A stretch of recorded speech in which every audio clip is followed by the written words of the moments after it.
I'm Tom, and this is my brother Tony. We are writing our first game. It's called Stonehearth, and we want to tell you about it. Let's go. Let's go. So the game is a real-time strategy survival game where it's really about guiding this little band of settlers as they carve their niche in the world, eke out a living, and then eventually grow up to be this thriving civilization. Stonehearth is a game modeled after the ones we really enjoyed the most as kids, where what you were playing wasn't just what came in the box, it was really about how you used the tools that came with the game to tell your own stories. If you look at something like Lego or Dungeons & Dragons, the things that you could create on your own and with your friends and share with your friends were really much more powerful than just the thing you could build in the kit or the rules that were written in the module. So what we want to do is replicate that feeling in a digital game where now it's not just sharing with the kid down the street, but sharing with the entire world. To do that, we're using a mix of randomly generated and handwritten content. The base world is randomly generated, stuff like continents, forests, mountains, and monster populations. Then on top of that, we sprinkle in a bunch of modules. A module is a scripted mini-adventure with characters, set pieces, and a goal. The NPCs in the module usually have a specific motivation, and their AIs can coordinate with each other to achieve their goals. We'll ship with tons of modules out of the box, but as a modder, you'll be able to build your own too, and you can share those modules with everyone else playing the game. We want this huge, ever-expanding pool of modules from modders all over the world. As a player, you'll get to pick and choose what kind of new adventures you want, and each game will be different because of the randomly generated world. We wanted to make a game about storytelling, about exploring this rich world. And the more stories we can tell, the better the game is for everyone. So modability is super critical. We need to put the tools in the user's hands that let them expand the game beyond what we can provide. So the game is moddable top to bottom in terms of like the UI. You can add monsters, you can add new scripted adventures. It's really about not just us giving you a game and you playing it, but you taking that and twisting it up, mashing it up, doing what you want with it. When it comes to gameplay, we want to have lots of things to do and let you pick and choose from different kinds of play. And we want to encourage you to experiment, to have fun while you learn the rules of the system. The core of the game is crafting and building, which is about making the key strategic decisions that will determine the fate of your settlers. But we'll have lots of fun things to do on top of base city management. Our combat plays out in real time, but it's at a more deliberate pace than what you would find in a normal RTS game, because we want to give you the time to survey the battlefield and think carefully before making those key strategic decisions. Farming is essentially a tile-based puzzle game, where your crops and the features of the landscape act as game pieces. We've actually prototyped mini-games for a lot of these things to make sure that they're fun and satisfying in and of themselves. We want you to have the flexibility to choose your own path and have fertile ground for tinkering and experimentation along the way. We started this project about 18 months ago. Tony and I had been working in the software industry in Silicon Valley, and we have always wanted to make a game. We decided that it was sort of a now or never moment, so we both quit our jobs, set up shop in an upstairs bedroom in my house, and have been working on the game ever since. We've both been developing software our whole lives, but this is our first game, and we're super excited about it. But in order to realize the game that we both have in our heads, we need a bigger team. We need more resources, and that means more money. Kickstarter is a really obvious choice for us with this regard, because this is a game really about empowering you guys to take ownership of the game. By doing a Kickstarter, we can involve you right from the start in terms of giving you developer updates, giving you exclusive access to talk with us and share your ideas, and really build this game and build up the content that's going to make the game fantastic in a way that's very collaborative. But we absolutely need your help to make this game a reality. So if you like what you see, I hope you can support us at whatever level makes sense for you, and tell your friends too.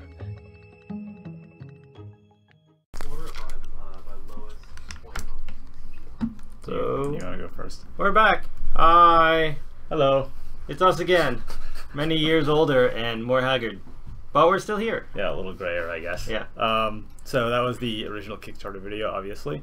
And it's been 3 years or something. 3 years. Since then, yeah. But we started off just as the two of us doing that. And since then, we've added some more people, right? Yeah. So people, come in, people. Hey, whole team. Yeah. So Team stream. This is our second team stream. Our third. I think the third. Third. Yes. There was the first team stream, which is a pizza party after the Kickstarter. Yep. Second just team the three of stream. us. Right. 1, 2, 3. What was the second one?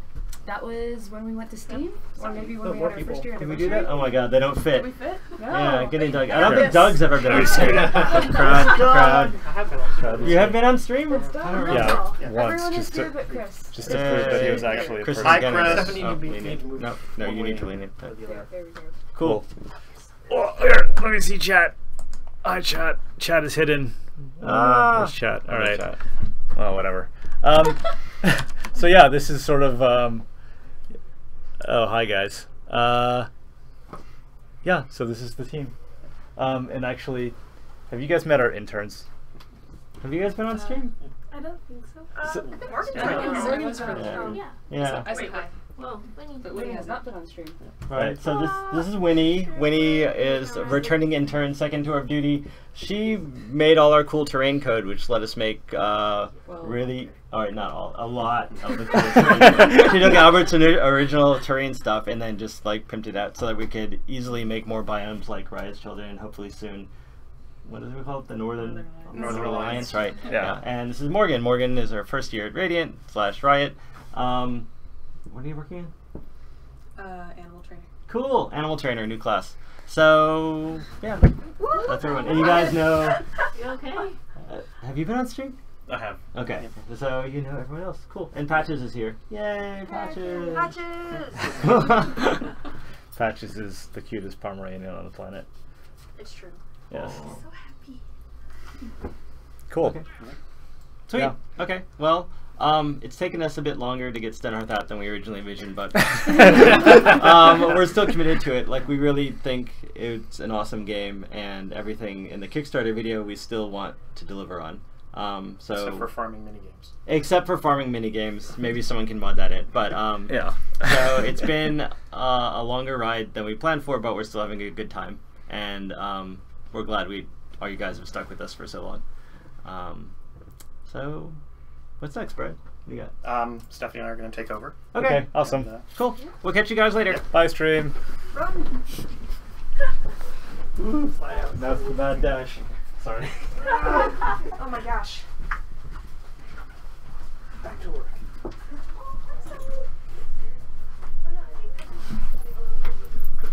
Hey everybody. We figured it would be a little bit difficult for everybody to be on the stream the whole time. So yeah, so we'll be bringing people in as necessary. Oh, door's still exactly. open. There we go. So, what should we do? But It's we stream have, 200. Yes, it is stream 200. We have some really cool stuff planned. But first, we wanted to take a look back at where we've been. Now, you saw the very beginning there with the Kickstarter video. But we have some old alphas as well. Let's see. Let's see. Yeah, that's good. And actually, before Alpha 1 ever came out, For those of you who remember. we released... Woohoo! It's the Stonehearth graphics test, Actually, actually. click on that. And click over here for a sec so that we can share the screen in addition to. Where? Yeah, screen plus cam. Alright, now it's us and our desktop. Yeah. So this was a graphics test. Click to start the test, and there actually wasn't a whole lot you could do here. You could look at the pretty world that someday you would get to inhabit.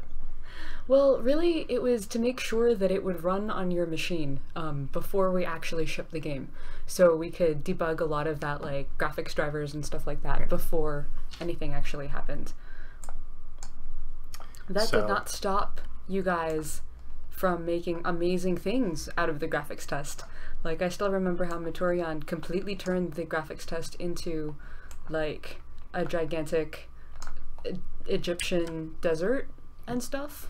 Yeah. Something I noticed was this was prior to having any kind of keyboard control over movement. So your mouse is it, and you can zoom in and out, but you could see how it generated the world, and the world still looks strikingly like this. Yeah. And then we moved on to Alpha 1. Oh, Alpha 1. Alpha 1 shipped on December 27th, 2013. I remember that very keenly because it was Christmas. Like, we didn't even, like, I don't remember celebrating Christmas that year at all. I just remember this was Christmas. Like, oh, did Alpha 1 just crash? I did it. But yeah, I remember we worked on it together, and we spent Christmas in and around the office, and my cousin was actually getting married that day, and I did not go to the wedding. I instead shipped this game. Someone very kindly streamed the wedding so that I could at least attend for a couple hours, but yeah, this was amazing, and it was cool to have this holiday. We're getting timed out because I'm if you could just probably grab the here and just yank it all the way down. Can you still hear us? Can you still hear our voices? Can you still hear our voices after we've turned the sound all the way down? Let us know. Thanks, guys.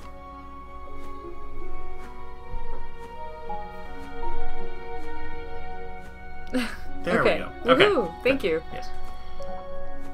So here was Alpha 1. You can see that you had to click and drag to move the camera. Oh man. Find the Could spot not to play settle. this anymore. You guys are gonna starve that. They're gonna starve. Oh, right. Oh, there's berry I should've bushes put- around the there's corner. berry bushes over there. Alright, but there was a tiny tutorial in Alpha 1. Like, could not proceed. Place a stockpile. Yeah. And there wasn't a whole lot. You could build a tiny bit. You could place items or place a workshop. That's true. So your carpenter... Haha, the carpenter menu was working. Right. Oh, and this was like, yeah, you would just place this thing, and Yeah. then he would have to, like, you'd have to place the workshop, and then you'd have to place the stockpile. Like, click and drag on the ground. Like, and the workshop and the stockpile were related. And so then the carpenter would go make the workshop out of a block of wood. And it was The buried carpenter with is the stockpile. self-designated. Right. No. Now it's like a worker made the somebody's- workshop, okay. right? And then now you click on the workshop. See how the saw is hovering over the workshop? And so like the saw had the promotion icon on it, and then you chose citizen. And man, And there's no way of knowing. who's good at it? Probably because it didn't matter. Well, we still have the stamp, so that's cool. Yeah. Oh look, they want chicken. This was back before we like went to a generic like what people wanted, like because we heard comments from people who prefer eating vegetables. I don't blame you. There's structures. You can build a And roofless house. you Jeez. had to select each tree individually.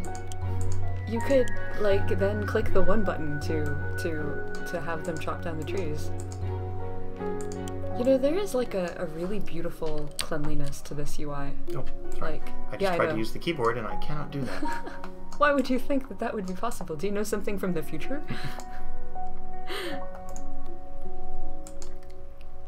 Get them some berries. Repeatpan says early alphas were fun to mod because it was so awfully hackish. Yes. Well, welcome to Yeah. early alphas. You can still mod Alpha 1, you know. Yeah.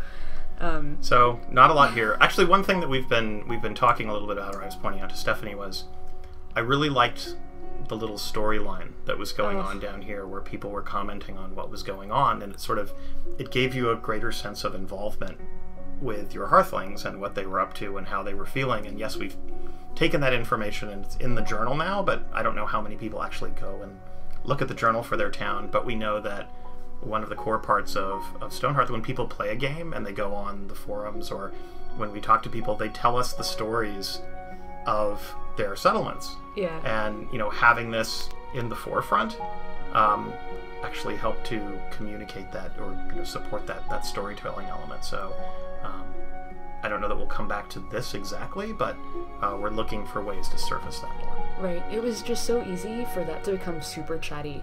Like, and for people to stop paying attention because they'd read the journal entries before. But I agree. They were a lot of fun to write. Okay, so I think that's enough for Alpha 1. Well, you could try to save the game and then find out that you can't. Yeah. You could try to build a house and find out that there's no roofs. Like, So there was do we definitely want to no look at building 3 or window. go right to 5? Let's go right to 5. I feel like 3 was about the farmer, 2 was about the trapper, and you guys totally helped us fix the trapper. Originally the trapper was like, I run around and then target an animal and then fire a trap at the animal. 3 was about the farmer, and 5 was about the weaver. Sometime in here, we added this, like, wow, you can choose where you want to be, like, that's exciting. This is in the days before... Yes, before water. Before water, in the days before Yang's, like, highlighted area. All this good stuff. Roofs were overrated anyway. They were really pretty. They were, like, transparent glass roofs. Oh, yeah. Alright, look, we have Fog of War now. Or at least we have a haze that prevents you from seeing... Darkness of War. Darkness of War, yeah. Darkness. Darkness. No parents. No parents. Really, really rich. Usually these guys start with something. So, But I put them next to berry bushes this time. Yeah. So at least this time, again, we had a little bit of a tutorial thing going on here. That right. This was after we'd fixed the UI so that, like, it doesn't just all go through that one menu. And that was really good because that one menu was stifling in the amount of clicking required, and so, but like, this is like zones and building, people, crafters, fighting.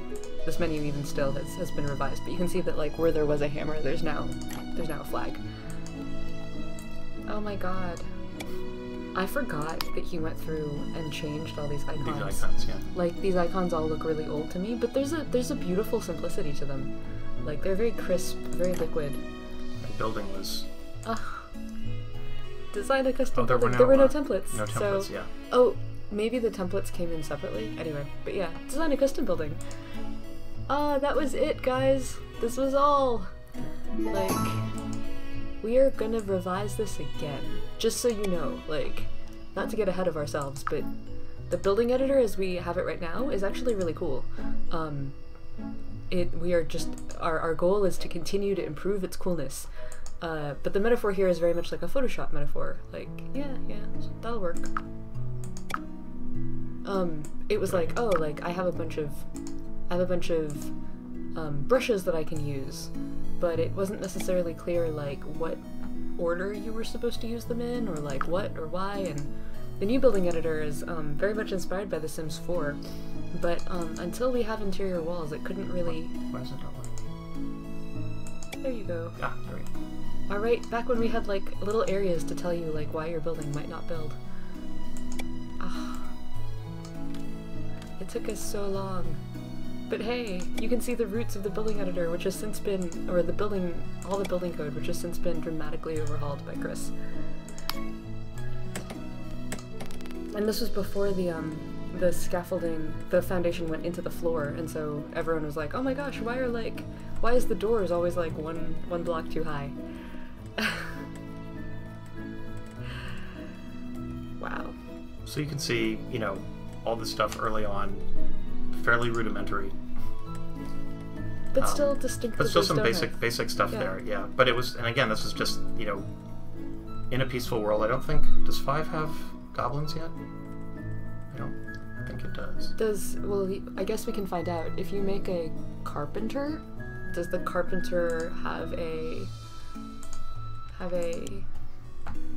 If there's a footman, there is a footman job, so Okay, there are so there goblins. must be, yeah. But there might not be a goblin camp. It might just be, do you remember, like, the goblin that would just come in and steal your stuff, and then, like, eventually they'd bring friends? Rude traveling goblins. Rude traveling goblins, and then they'd take your wood and then they'd burn it. Those jerks. Like, Chris really, really, really wanted them to be jerks. Like, he really wanted you to feel, like, annoyed when you saw them.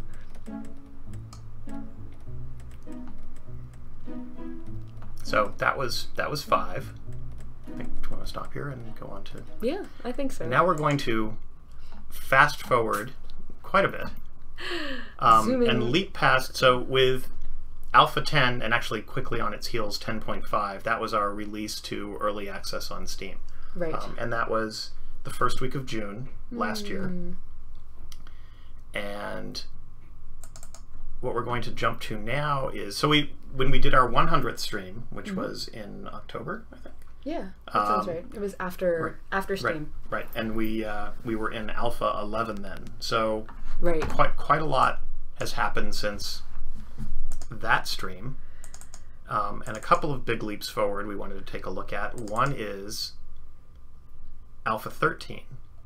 And Alpha 13 was the debut of our second kingdom, Oh, right. Raya's Children, and moving beyond the stone and wood and grass and trees that we were all familiar with, and putting our Hearthlings into a completely different environment. This is also the first time that we talked before about storytelling and telling the stories of the Hearthlings, and we really wanted to put more of a framework around that in the game. So you choose your kingdom, and you choose where they go, and you choose whether you're just going to be peaceful or if you're going to face off against enemies.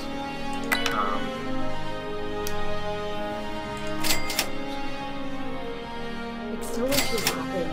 So much happened between that Alpha 5 that we were looking at and this Alpha 13. Like, first we added a ton of building stuff. Like, there was the whole alpha that was about second stories, and then we added like a bunch more stuff to terrain, like the ore generation in the mountains, and then Albert added water.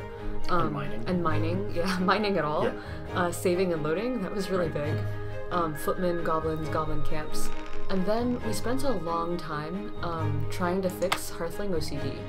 Like, I don't know if you guys remember, but we were working on Hearthling, like, picking stuff up and putting things down in stockpiles for a long time. Like, and it was exacerbated by the fact that we added crates in Alpha 11, and crates just blew our inventory model, like, in a way that we didn't expect. So, you know, we spent a while fixing that. And this release it has a real sweet spot in all of our hearts, because it was finally we could return to working on features and working on beautiful things that we got really excited about, as opposed to fixing, you know, performance problems, which is very satisfying but very exhausting, honestly. So here we are in the desert, and of course, you know, again, a very different kind of... What? Music is still too loud, but now there are sound controls. Oh, right. If you hit escape... Oh, now they're in... Yeah. Escape? Oh, music. Yeah. Settings. Sound. Oh my god. Thanks for the reminder, Jim Xro. Sweet. Okay, so here we are in the desert, and you can see it's a very, very different kind of terrain than what the Ascendancy generally faces. This is probably my favorite biome. I don't know, maybe it was because, of the two that we have. If I had to pick one, this is the one I would pick. Partly because, I don't know if you've ever sort of just sat back and looked at the biome as the sun goes overhead during the day, and particularly at night, just the colors and everything. It's really, really quite beautiful. Mm-hmm. So let's give them... I feel like you also had like a very strong vision for Taos, right? Like that Raya's children should inherit from that New Mexico style. Right. Like Tom and Tony both lived in New Mexico for a while, and when Tom picked the colors, he wanted to give it that really soothing pastel. Like originally, Winnie's original desert biome was Egyptian orange and yellow. And Tom took that and he was like, well, this is really nice, but it's very inflamed. And like he wanted you to be able to look at the biome, to look at the desert for an extended period of time, like and not feel like harassed after playing it for 30 hours. What's kind of funny is that Allie, looking at it now, is like, oh my god, it's so incredibly great. Yeah. Yeah. Well, she actually likes the sand colors. I think the part that she feels is like it's the rock that we need to work on, and maybe bring some of the more of the desert rock colors into it. But right. I don't know if you've ever been to Taos, New Mexico, but if you look at the adobe structures from I forget which tribes are there, Navajo and Hopi and some of the others that. So that was some of the inspiration also for the templates here, right? That we had with the, with the red, the colored doors, yeah, and the sort of the pale stone of the walls and the beams. Tony worked so hard to make those flat roofs and like the template and everything, and then Tom had 3 color schemes. There was this one, which was red and gold, and then there's another one, which is, I think, blue and gray, and then a third one, which is, teal or something? There's 3 colors of doors. Wow, what a pathetic Hearthling. He should be a farmer. Yeah. Sorry, Yeah. we don't mean that. Yeah. Like, real farmers are actually have to be quite smart and have quite a lot of endurance. It's just that we never got around to emphasizing any of the traits for farmers, so that is entirely our fault. Okay, I'm gonna go with the. That, now see that this is a stupid hearthling but strong, so that's your This fighter, is your footman, right? Yeah. right? This one I will make a potter. So this was also we had introduced a new class Right. with the potters, and by the way, we're still working on balancing my God. Raya's Children. Yeah. Because we're aware that, I mean, for example, we introduced in Alpha 17 the tiers of city awesomeness, Right. where when you achieve certain things in a new quest that you get unlocks for new templates and things like that. It's only for the Ascendancy right now, and Raya's Children is lagging behind, and we will correct that. But we're aware of other, that for example, your Potter is your key starting crafter, who plays the role very much the way the Carpenter does with the Ascendancy, and then when we introduce the Northern Alliance, that likely will also have a different starting crafter. But or we at the need very to least a different starting class, like an emphasis on a different starting Right. class. Yeah. But we just need to make sure that the paths that we set up within each biome for each kingdom are appropriate for that biome. Like it would be a lot. We could have had a carpenter in Raya's Children, Right. but there's a lot more scarcity of wood here than there is with the Ascendancy in the temperate biome. So it made more sense that with lots of dirt and clay around, that you would be able to do more with a Potter. Exactly. So, just trying to think if there's anything else we want to show here. Plus, the Potter's Kiln and Yeah. like the fire vase, the fire Right, actually, yeah, lamps that's a look really good at night. Yeah. Like, Where's my Potter area? yeah. Yep. You have clay. You have wood. You have wood. So, craft that.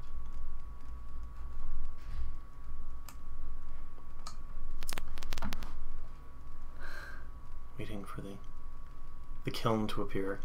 The kiln was also the first, I think, was that the first workbench that we had that we really animated it, and because it has the flames coming out, and that sort of led to I think doing that, and then we animated the weavers. it was the blacksmith, actually. The blacksmith it? has, well, the blacksmith has those coals that glow. Right. The but forge, yeah. But it was after we did this kiln that we did the weavers, I think, with the animations for the loom and the spinning wheel. Oh yeah, that makes me happy. Oh, the gnome, the garden gnome. And also, what we also wanted to have with the Potter was, this is something that you make later on, but like the blown glass vase, Right. which is rather complicated to make. You need, your basic vase, and you need clay, and you need bronze. But Raya's Children, their whole dynamic, or raison d'etre, is very different from the Ascendancy. The Ascendancy are, sort of they're a commerce class, but they're really sort of workers and builders and crafters, and pretty sort of a basic. Oh, there we go. With the light. Just in time for sunset. Oh, look at that! It's so pretty. So yeah, I always love this part where the sort of the orange comes in, and it's. Yeah. But Raya's Children are they are traders, Right. and so we also wanted to have a crafter class that made things that could be sold, so that your hearthlings would work to make things, and that's why also you get more trader visits Right. in Raya's Children than you do elsewhere. Exactly. And you have to rely on the traders for like your weapons and stuff, because it takes such a long time to Right. get your carpenter. Right. So you need to build up a better supply of gold than you do if you're playing the Ascendancy. Right. So let's go on to Alpha 16. Oh my goodness. Very recently. So Alpha 13 was about Raya's Children. Alpha 14 was about new monsters. So that was all of those new monsters that Ali designed, including the Varanus and the Entlings. and the stone golems. And then Alpha 15 was performance issues and building. That was when Chris really started to sort of take over building from Tony and start doing new things to it. And then Alpha 16 introduced the knight, the archer, and the cleric, along with the ogre and the kobold, to sort of round out the rock, paper, scissors of our combat. So this should look very familiar to you guys. So yeah, this is an Ascendancy kingdom. So this was an environment that I built to test out a lot of the things that we were doing, and it was the spiritual successor. My original settlement was called Testville, and that was the one that ran. We used it for a long time to look at things like pathfinding. How many Hearthlings? The original Testville has 57 Hearthlings in it, and it ran for 14 Hearthling months. Oh my god! Wow. And so. And that was a save that started at the very beginning of Alpha 14. That's right. When we stopped breaking save compatibility. Which is to say, when we started to support Right. save compatibility, that was a tremendous effort from Yang. Like across every system, it was amazing. And so this was the return of Testville, which was a new settlement, but that I started over, so it doesn't have quite as many, but it has the new fighting classes in it. That's right. I think we still use. Do we still use your original Testville in our auto tests? Yeah. Okay. And we're trying to see if we can blow stuff up. Oops. Did I just blow up? Went away. It's a wombat, guys. So I'm wearing the wombat because the wombat has actually, you haven't seen it in our streams for quite some time. It's because we put it on one of the rafters, like above our desks, and it's been sort of hanging out up there. But back when the wombat was a regular feature in every single stream that we ever did, I would wear it as a hat all day. Like, I think my record, like my continuous record for wearing the wombat is like maybe 45 minutes. But you know, it sort of like goes up and down. It's not wanting to start. I don't know why. We can start it from the beginning just to show that it is the promotional chart. Yeah, that's right. Oh, so I don't think our wombat actually has a name, but right. Oh, also, it has and also, hard mode. yeah, and also we introduced hard mode. Thank you, Yang and Linda. And we're going to talk a little bit more about hard mode later. There's some interesting YouTube videos about that. And we'll just... So anyway, when Chris and I used to sit across from each other, he actually started it. He started wearing the wombat like a hat, and it was all I could see. Like, I couldn't even see his face. I couldn't even see his hair. It was just the wombat sort of like bobbing up and down slowly on the other side of his monitor, turning left and turning right and, like, you know, talking to Albert. It was so funny. It was the funniest thing. I would take videos. It's good for posture. It's good for posture, indeed. It is better than a stack of books, though, because it has 4 legs, so, like, it, you know.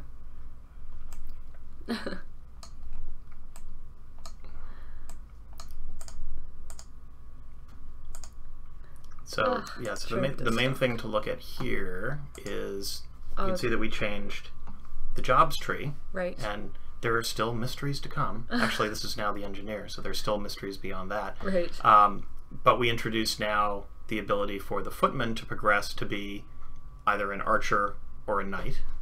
And then the herbalist, who had been introduced, Alpha 14. right, to progress into being a cleric, who's basically a combat medic. So we've been progressing through the job tree, also, you know, thinking ahead as to, we're going to talk a little bit more about what's going to come in the game, but also thinking ahead, who are the Hearthlings you're going to need to successfully navigate as we move from the mid into the end game. Exactly. So let's talk about things we're doing next. Yeah. Yeah. Well, it's kind of funny. It's hard to talk about. Are we on? Yeah? Is the camera on? Yeah. Is the camera on? Yeah, there we are. It's kind of hard to talk about specifics about what we're going to do next, and you guys have always known that this is the case because we develop Stonehearth iteratively. We meet every Monday to figure out what it is that we want to do next for that week, and every alpha has a theme. But like, you know, we change the features. So we make sure that the features in the alpha are roughly connected to the theme, just like the theme for alpha 15 was performance, and the theme for alpha 16 was combat, and 17 was building. But we actually change what we do week by week based on your feedback and based on bugs you find and what seems most important at that time. So it's hard to sort of talk about the future looking at features and dates. It might be easier to talk about the future talking about some of the challenges that we've been facing recently. There's a couple of recurrent themes. One of them is that our core game loop really could use some tightening and tuning. This has become evident to us over the course of multiple, like lots of feedback from you guys. Feedback about the Trapper, feedback about combat, like we've got lots of systems in the game and they really need to work together better.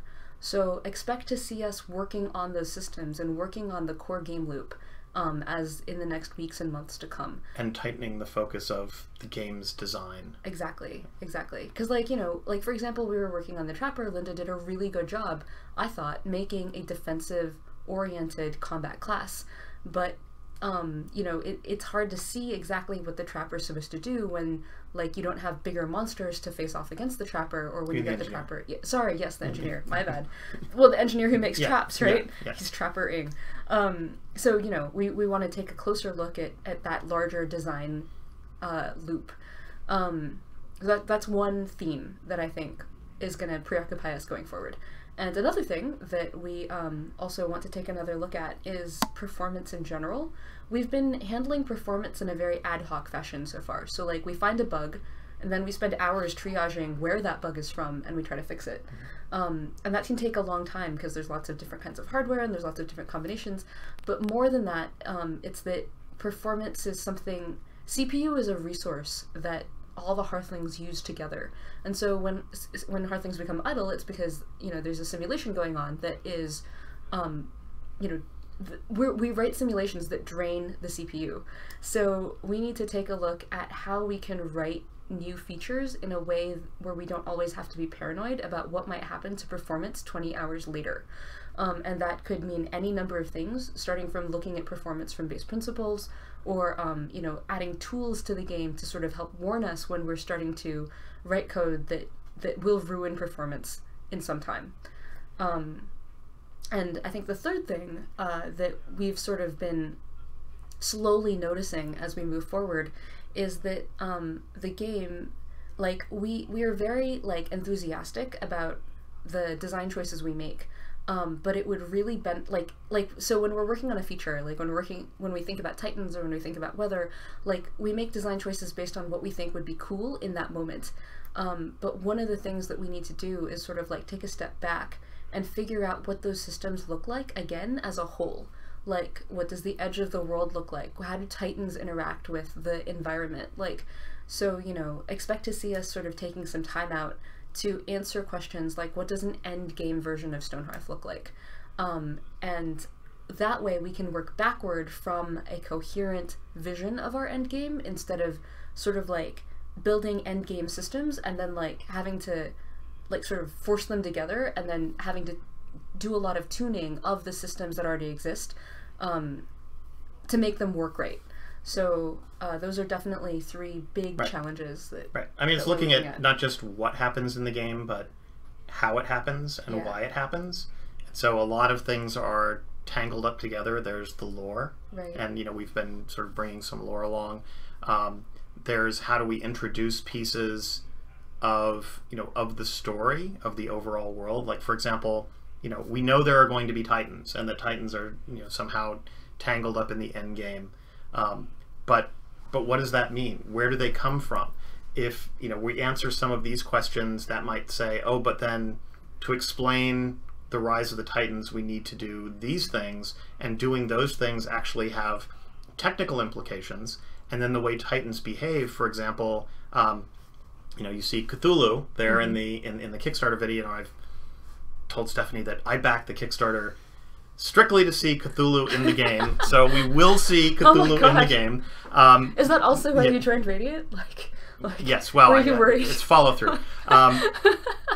But, you know, for example, if you have something like Cthulhu or you have something like these large Titans, Are they just going to wander in the vicinity of your town and roar? Right. Or actually, are they going to come in and somehow, kick down a building? And it's very easy to say kick down a building. Right. But then kick down a building means, oh, we have to look at the way buildings are constructed, because then we have to look at the way buildings are destructed. Right. And then it won't necessarily just be Titans that destroy things. So like when we introduce Doorbuster Ogres, it wasn't like, let's just have Doorbuster Ogres. It was, we need to start looking at the interaction of elements in the world with things that you create, so that what you do has implications in the world and what happens in the story down the line. So a lot of these things are tangled up together, and as Stephanie said, sometimes it's hard to step back as we need to and sort of take that bigger picture look, rather than just look at the, oh, this feature is really neat, we want to do that. Sometimes we're doing features that we think will be needed, but we don't necessarily sometimes look at them in the context in which they need to be viewed. One of the, exactly to that point, I mean, like, one of the reasons I think why looking at the big picture is so hard is because the big picture is really, really big. Like, I mean, we have tried over and over again to describe Stonehearth to people. Like, it started with a Kickstarter, like, this is a sandbox city building sim with RTS and RPG elements in it and also modding. On our Steam page, like, this is a story about a bunch of people, you help them do all these things, and the description of Stonehearth to people at conventions, to anybody, it's always been like a list. It's never been like, it's always been like an exhaustive list of all the things you could do in the game, and that's really cool, but it's also it's not very useful for when we're trying to decide what we should do next in the game and how we should prioritize the things we want to do.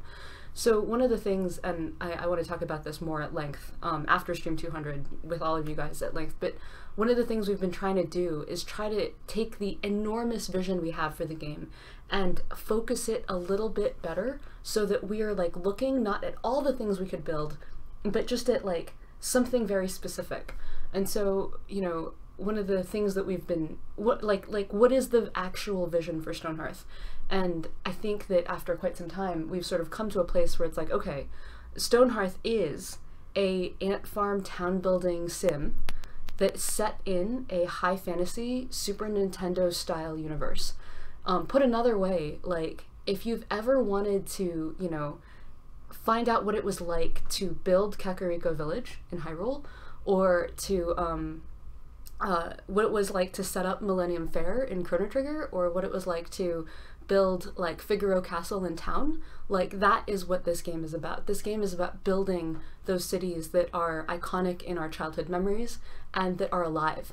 And then once you've built them exactly to your specifications, to then live inside of them and see what happens when monsters and disasters and terrible things happen, because terrible things are always happening to the cities in those games. Some of the most fun stuff of Zelda, or even the Pokemon games, is when you go around and you can talk to people and they have you just have this dialogue with them, and probably 3/4, I mean, sometimes like you need to talk to somebody to get an item or something else, but a lot of the time it's just talking to those people. It brings a dimension to that town that they're living in, and it's like, there are stories. This is a world full of stories. Right. And it's not just the story that you're telling, it's the story of all of the people who are living in this world. Yeah. And so it's about, how do you create that, and how do we help you bring it alive? Exactly. So as we talk about this kind of thing, like, we end up looking for and trying to extract what it is that is really core and that is really valuable about what we have built and what we want to build. And so, like, to Brad's point, like, we realize that Stonehearth is about creating things. Like, so you should be able, for example, to create exactly the town that you want. Like, that's why we spent so much time with the building editor. Like, we've been able to, we've invested a ton of time in having your Hearthlings dynamically build a custom structure, any custom voxel structure that you could imagine. And, as we look forward, we'll be like, okay, well, how else could we enable you to have this customization so that this is your town? And sort of in that vein also, the world is alive. Like Brad was saying, the people are going about their everyday lives. Like, that's why we've spent so much time investing in Hearthling AI. We want Stonehearth to feel like a living world. Everyone in it should have a life, and you can maybe give them high-level instructions, but then they go do it their own way. And the monsters and the enemies and the NPCs you encounter, they also have their own lives, and you interact with them, and that is an emergent system. And ditto for the like systems in the world, like water and terrain and weather. Those are all things that exist, and they interact with you, and you interact with them, and there's reasonable and expectable consequences. And I guess the last one to go with that is, again, that theme about sharing. Like, you know, everyone who creates something in Stonehearth, like, wants to go and share it with everybody else, and we love seeing what you build. And so, you know, we want to make sure that it's easy for you to share your towns, share your templates, share your mods, and of course also to like eventually play together so that you can just collaborate directly and share that story and grow it together. Which leads us to multiplayer. Yeah, which and believe me, I know it's you know probably the biggest wave of new Stonehearth players is coming from Steam. And we're on the Steam forums pretty actively, and people are always, every time we release something, somebody says, when is multiplayer coming? And I was looking at we put out the Alpha 17 release notes, and somebody said, oh, please put multiplayer in the next release. And yes, it's that easy. Multiplayer is already there. But multiplayer, I mean, believe me, we want multiplayer as badly as you do. Yeah. But we also realize, as we're taking this big picture look at the game, is that so multiplayer isn't like another feature. No. Multiplayer is a tesseract. Multiplayer is, it's a feature, to the 100th power, and there are a lot of things involved in it.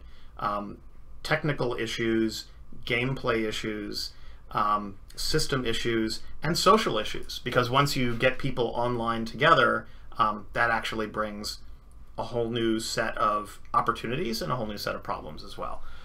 So we will get to multiplayer, but we think that it's very, very important for us to first take care of some of the foundational elements of the game that we're still working through, and those will all be in the single player version. So when we talk, you'll hear us talk about, for example, delivering a satisfying single player version of Stonehearth. It's not because that's all we're ever going to do. It's because doing that allows us to set the stage for then building multiplayer. Mm-hmm. We know that you guys want it, and we are looking forward to it, and we just have to get there. Yeah. It'll just take a while. Should we all right. Yeah. No, JJ Shab, multiplayer 18, Alpha 18 is not confirmed. It will come soon, TM, but yeah. Soon TM, like, you mean Alpha 218, or like...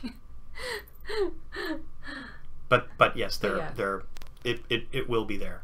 This has been a lot of text. Do you guys have any questions about it, or want to talk? Like, do you have any specific questions about what we've talked about?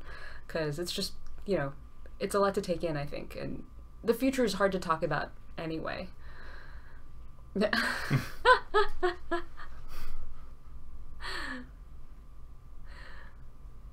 Sorry, we are looking at the chat. Yeah, at the chat, yeah. Yeah, maybe we can bring it here, I suppose, so that you guys can see. Like, pull it to the screen. Yeah. Well, they should be able to see it on their screen. That is true. Yeah. It's just that there's a 15-second delay, so they don't necessarily know when we see their stuff. Repeat Pan asked if there's going to be an AR game called Stonehearth. Stonehearth Go, yes. Well, actually, we were thinking about, do we introduce little tablets for the Hearthlings to carry as they go about their world, and it tells them when certain creatures appear, and it's something that the Trapper does, maybe. Oh, that would be awesome. Like, oh, sorry, you just told us to go look at Hyrule Symbol's picture, and wow, guys, that is astonishingly cool. Thanks. Wow, it's really, really cute.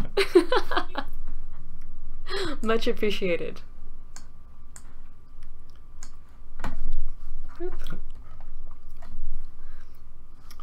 So, actually, since we were talking about you and what's going on in the community, the thing that we wanted to do next, we would not be where we are without all of you.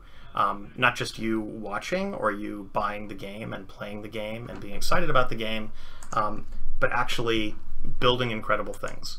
And so we want to take a look at a couple of things that have been created by people in the community. I've been looking forward to this. I haven't seen many of these things that you've queued up yet. Yes, Megas Hub. With any luck, we will be back at PAX West. Or we can talk about that later. Would you like to? I don't know. He might not be here later. Sure. That's right. And thank you, Rajman, for your lovely music. It continues to inspire us. More on the music in a bit too.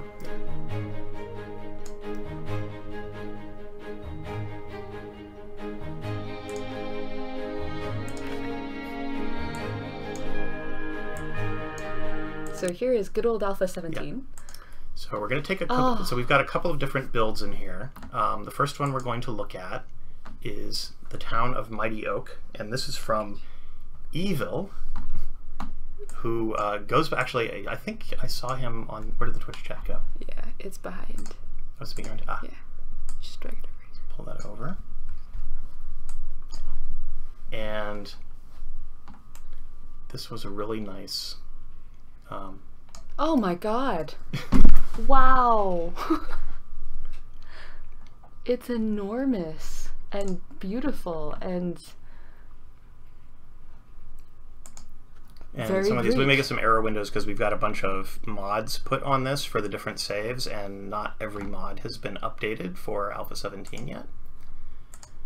like it legitimately, yeah. Let me just.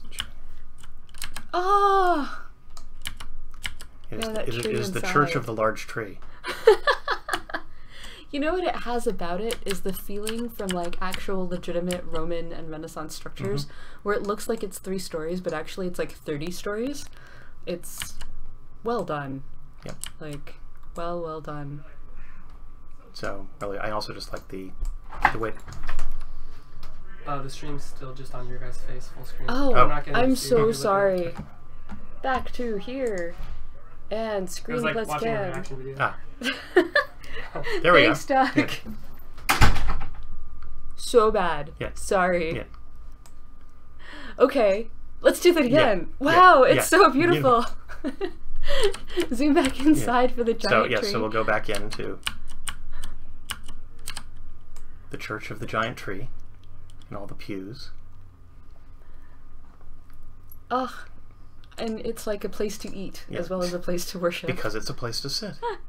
And anywhere you can sit, you can eat. Indeed. Yeah. Oh, check it out. We've moved on from chicken. Yeah. Like, But this is a really, really beautiful build. And I also particularly just like the way that it's situated next to the water. So it just sure. it's very tranquil. So Yeah. Evil, well done. Quite a beautiful build. Oh, here comes sunset. Ooh. And a successful farmer. There he is. Oops, I shouldn't. You could No, just that's reload it. fine. Yeah. It'll just Yeah. clear the cache. Yeah.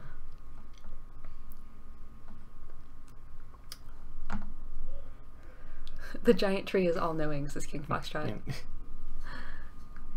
Yeah, So- we are always really impressed with what you guys have managed to convince the building editors to do. So the next one we're going to look at is Oh, Berg yeah. Eichenstein, and this is from Kythandra. And I think some of you have seen before, Harujo, the spring castle. And Harutoshi. Yeah. So this is, we actually have 2 things from Kythandra. We'll show the other one at the end of this segment. But so this is one that he did during Alpha 16. Mm-hmm. And it's a particularly spectacular castle in the traditional mode. Like on a hill and everything. Oops. Again, it's those mods. And actually, I feel like, I really like approaching it from just want to make sure that the sound. Good. Yeah. Yeah, I like approaching it from the road. Like imagine you were on the road and like this is the thing that's just in the distance. And then you come up to the gate and it's a beautiful structure. Like you would actually find this in Germany somewhere, and then you come up to the gate and you have to go up the hill and yeah. where's the gate? that Right corner. here. Oh, yeah. oh, right. Yeah, there it is. So you come in, and you've got the farmers in there, and you can. Yeah, and there's the gnomes and. Oops. So good. Oh, now And we're in the also- cathedral. So yeah, I mean, one of the things that Kythandra is particularly great. I mean, we saw this in the other build as well. But Click sorry. down. Ah, is I sometimes always forget to do the interior decoration. Yeah. He never does, and it's really, I mean, even to the point like putting stuff up like that. There's a And then- baptismal font. yeah. Like. So, and we talk about, you know, the stories, and so there's 17 Hearthlings in this build, but you know, you can sort of go around here and you can see like some of the little shops and things, and you can see the Hearthlings going about their work. Right, and like each house belongs to somebody and is appropriately furnished and. Right. So we've taken, you know, we've introduced bed ownership, which is, you know, Intriguing. it's a proxy for house ownership. I don't know that we'll ever get to actual house ownership, but somebody can own a bed and you can put that bed in a house and therefore it is theirs. But this, you know, it's a really beautifully done castle. And with the gnomes too. I mean, like, Yeah. there's totally a story Yeah. there. Like, what are these gnomes up to, and why are they you know? Everywhere. Yeah, exactly. They're clearly in a place of pride. The other thing Kythandra told us, I believe, is that all of Berg Eichstein was built by Hearthlings. Yes. Like, not yeah. with there IB. was no insta-build here. Which is to say that Kythandra's a genius because, like, he needed to put it together in a way that they could build, Right. I think. And, you know, he was the person who told us, like, oh, like, if you notice, these are structures that work and those are structures that don't. Ah, here it is at night. So pretty at night. And, you know, if they can reach it, they can build it. And, I mean, if you saw Chris's Desktop Tuesday from this Tuesday, you see that building is all about getting scaffolding to a place where a person can stand and then build a thing that corresponds to that scaffolding. And I think that insight from Kythandra is definitely what sort of led us down this path. Because clearly, like, it's like, oh, why aren't they building? We have no idea. Well, actually, it's because they can't reach it. So So lots we're of gonna fun. So go back into another.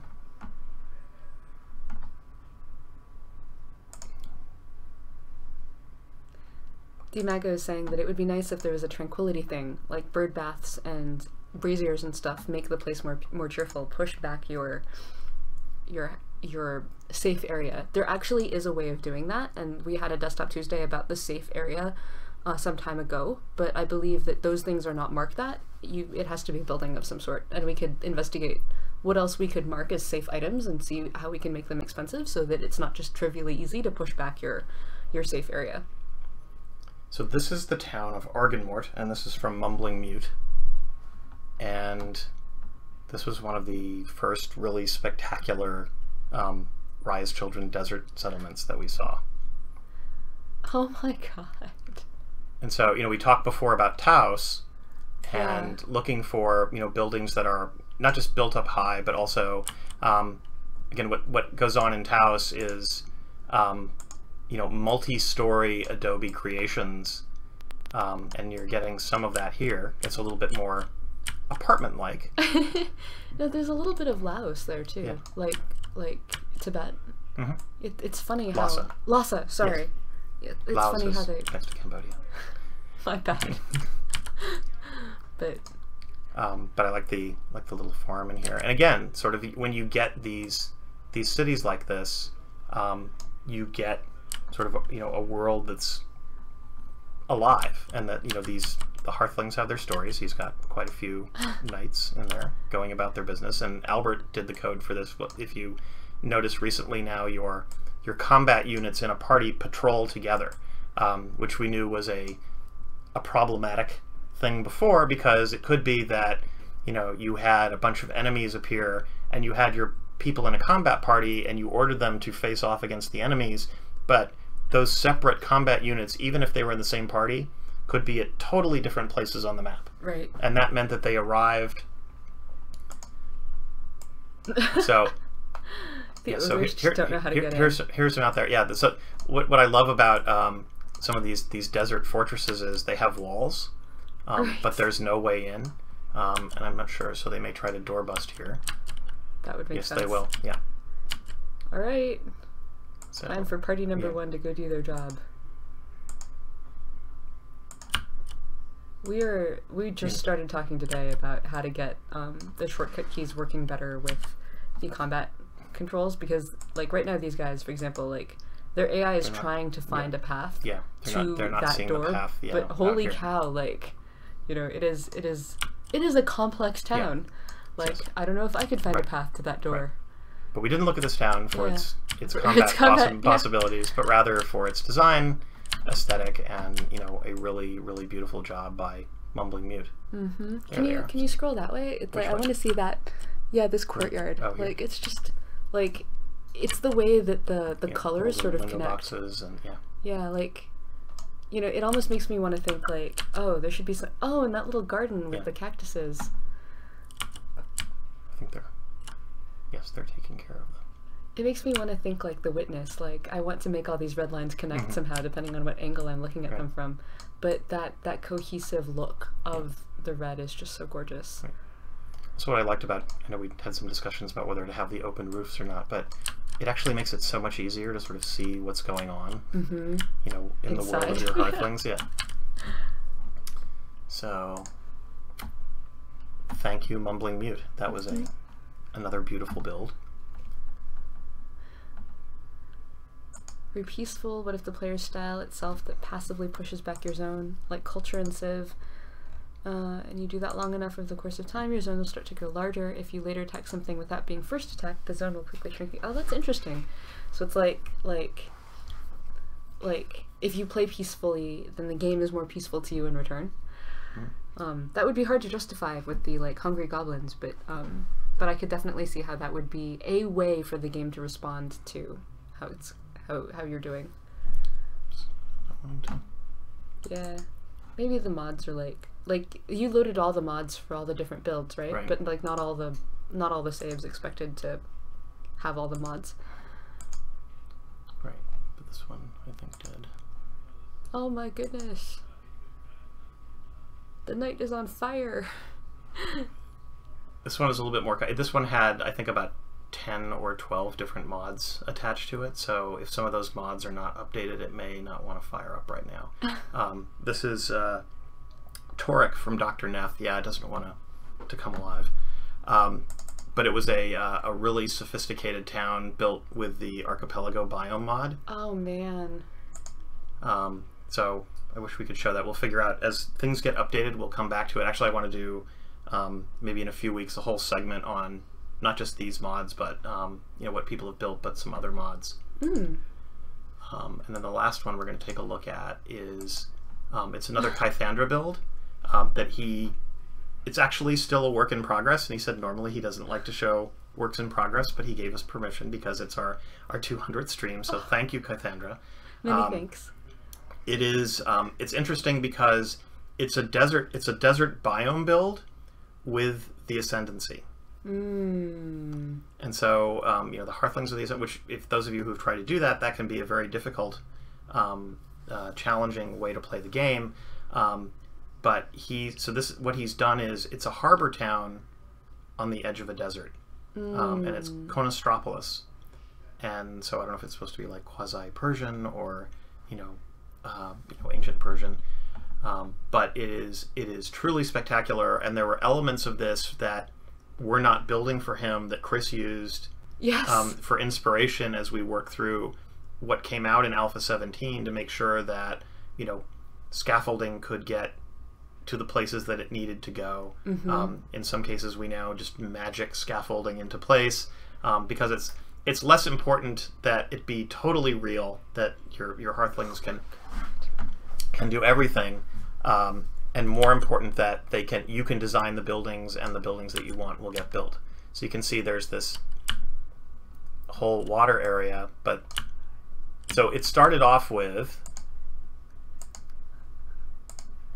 this basilica here. Oh my goodness. And this basilica became Chris's holy grail, yes. as it were. in terms of getting this to build. And this is a building that could not be built in Alpha 16. Yeah. And we looked at it, and as Chris rewrote the whole scaffolding dynamic, he came back to this again and again and again. And this now, you can put down the template for this, and the whole thing will build. Like he really had so much trouble, like, because like sometimes it would build, sometimes it wouldn't build. Like, yeah, oh my goodness. And it just depended on how that graph traversal he talked about was going. But he said he didn't mind because it was so beautiful. Right. And initially, Cassandra just shared the basilica, and I had no idea that it was actually part of this utterly spectacular settlement. That is, it's sort of, as I said, it sort of seems part sort of Ottoman Empire, almost Persian, and then you've got things like the arcade down at the harbor. This was the one that it wasn't building, and he said, when he initially shared the save, and even with some of the initial builds of Alpha 17, said it's not happening, and we came back to it again and again and again, and Chris made some upgrades to it, and just last week I ran the save again, and everything built. So it completed this whole arcade down by the harbor, and you've got this whole sort of like farming and trapping area in here. So I want to see that garden. Which the one up there? Oh, yeah. Up here, yeah. Like, so that's using Velus's terrain color mods, right? Right, yeah, that's the only mod in this is the terrain color mod. Right. Everything else is just the core game. And I believe, Cassandra, if you're on the... Yes, you are on the stream, good. Was this all... Is there any insta-build in here at all, or was it all built by Hearthlings? Because, I mean, you can also see just the way that he's built some of the buildings onto the edges of the mesa. I mean, really thoughtful, use of the terrain in terms of forming what has become the city. And also I can say that the city is basically impervious to any enemy attack. I think if I go back... Oh, yeah, so there's like a little whole Varanus encampment down here. Oh, my God. They're just hanging out. It's like the adults and the babies. I think they must have had a little bit of a war at some point, because you can see some of them are missing their health, but then they backed off from one another, and there were yeah, there we are, no insta build. Yep. So really well done. And I think that's... Then you've got some goblins out here, you've got the Necromancer's Crypt. The Necromancer's Crypt that it looks like the goblins probably took out at some point. But when we talk about the living world, it's also doing more with some of these ambient, enemy encounters. About they're attacking each other. There's stuff going on outside of your world, and so one of the things that we're talking about is we also think about endgame and everything else. Is yes, you want to build your own town, but right now, pretty much, encounters come to you, the enemies come to you, and we want stuff to start happening in the world. Like maybe you see something going on like way off in the distance. Right. What is that? And you're going to have to go out and check it out. So we're going to start doing things that actually take you away literally from your comfort zone, the little home that you've built, to get out and see more of the world. So another really amazing build from Cassandra. And is there someone I should go get? No, well, we're going to have we're going to do some videos first. Sure. And there we go. Oops. Here we go. So we need to bring this over here. So I want to talk a little bit about actually mods. I'm going to leap forward. We were going to do a whole section on mods here, but we're running a little bit longer than I thought. So we're going to save coming back for some mods for later on. But mods can be used for a couple of different things. So we have something like Frost Feast last year, which was created by Froggy and Repeat Pan, and this was a whole sort of seasonal celebration for Hearthlings, and it was sort of a follow-up to there's Candledark, which I think people have been asking about. Is Candledark working? Actually, Candledark pretty much works with Alpha 17. Wow, that's amazing. Froggy's put in some work on that, but we're going to be sort of overhauling Candledark once again this year. So that is sort of Hearthling Halloween, as it were, although Halloween does not exist in the world of Hearth, as we've started calling the world. So there's Candledark will return, and then we had Frost Feast, and Frost Feast introduced a couple of elements that were different. One was it's not an entirely new biome, but you could see that it was seasonal because when you start up the game, everything is under a blanket of snow. And you could actually build working chimneys into, through some wizardry from Repeat Pan, into the structures that you did. And you can see the Hearthlings here with some seasonal hats, sort of Santa-esque hats. And you get a visit from the Church of Plenty. It was an ascendancy scenario where you could craft gifts for the more needy Hearthlings in the world. And by making those donations, you yourself would receive fulfillment in various ways. And there were some pretty wild hats that were there. And then this was my favorite part, was the so the Goblin Chieftain encounter that you normally have, the Goblin camps appear. And the Goblin camp was like, it's those neighbors that you have who go completely over the top when they decorate their houses. That's the goblins. They like really, you could see, you know, they're running around. They've got like sort of like Rudolph nose hats on. You know, they over decorate their encampment. And it was just a lot of fun. So this is one type of mod, which is, you know, it's sort of an event mod, call it that. There's a little bit of a storyline to it. There are other mods like Relis's Crusader mod, which she's just updated, so that I think that works with. I don't. She hasn't. I got a copy of it this morning. I don't know if she's released it yet, but that actually introduces a Crusader class into the game, and so you can upgrade. You know, instead of having, you know, a knight or an archer, you can have a Crusader. So that's another thing that you can introduce classes, or you can introduce items into the game as well. So probably maybe the most popular mod out there is Froggy's Cafe mod, you know, which allows you, there's no story there, but it gives you a lot of new capabilities in terms of recipes that you have. You can cook different things. You have an apiary, and you keep bees. There's and a the tiny bees story with the bees, right? There's a little bit, but but it's really more about having more things in the world that you can do things with. So when we talk about, again, creating a living world, these are mods that bring dimension to the game. And so, you know, if you don't like the story that we're doing, or if you feel like you're getting bored with the story that we're doing, and I hope that isn't true, but you can tell your own stories as well and share those with other people. And Stephanie talked about that before, that, you know, we want to do more with modding, and we're working right now on a mod management framework, that now that we're to the point where the game is a lot more stable and we're not breaking compatibility as much, although you still have to keep your mods up to date, but we'll be able to have a mod framework that allows you to load the mods that you need into a given game, because right now, like some of the games that we tried to load up, if you don't have the right mod or the mod isn't up to date, the game simply won't start. So we're looking at there's actually a good third-party solution that we're looking at incorporating with our game, that will help you load not only mods, but it will also allow us to now move forward with what we've wanted to do for a long time. I think we actually promised it in stream 100, and we're still working on it. We haven't forgotten, which is the blueprint repository, so that you can easily share and load building templates that you've created and want other people to be able to use as well. So there's another aspect of the community that isn't about building stuff in the game, but about telling stories with the game. And that's our YouTube community. And there have been Let's Plays of Stonehearth going back actually quite a ways. I mean, since the beginning. Yeah, I mean, here's an early one from, I think it was Alpha 5, so this is almost 2 years old.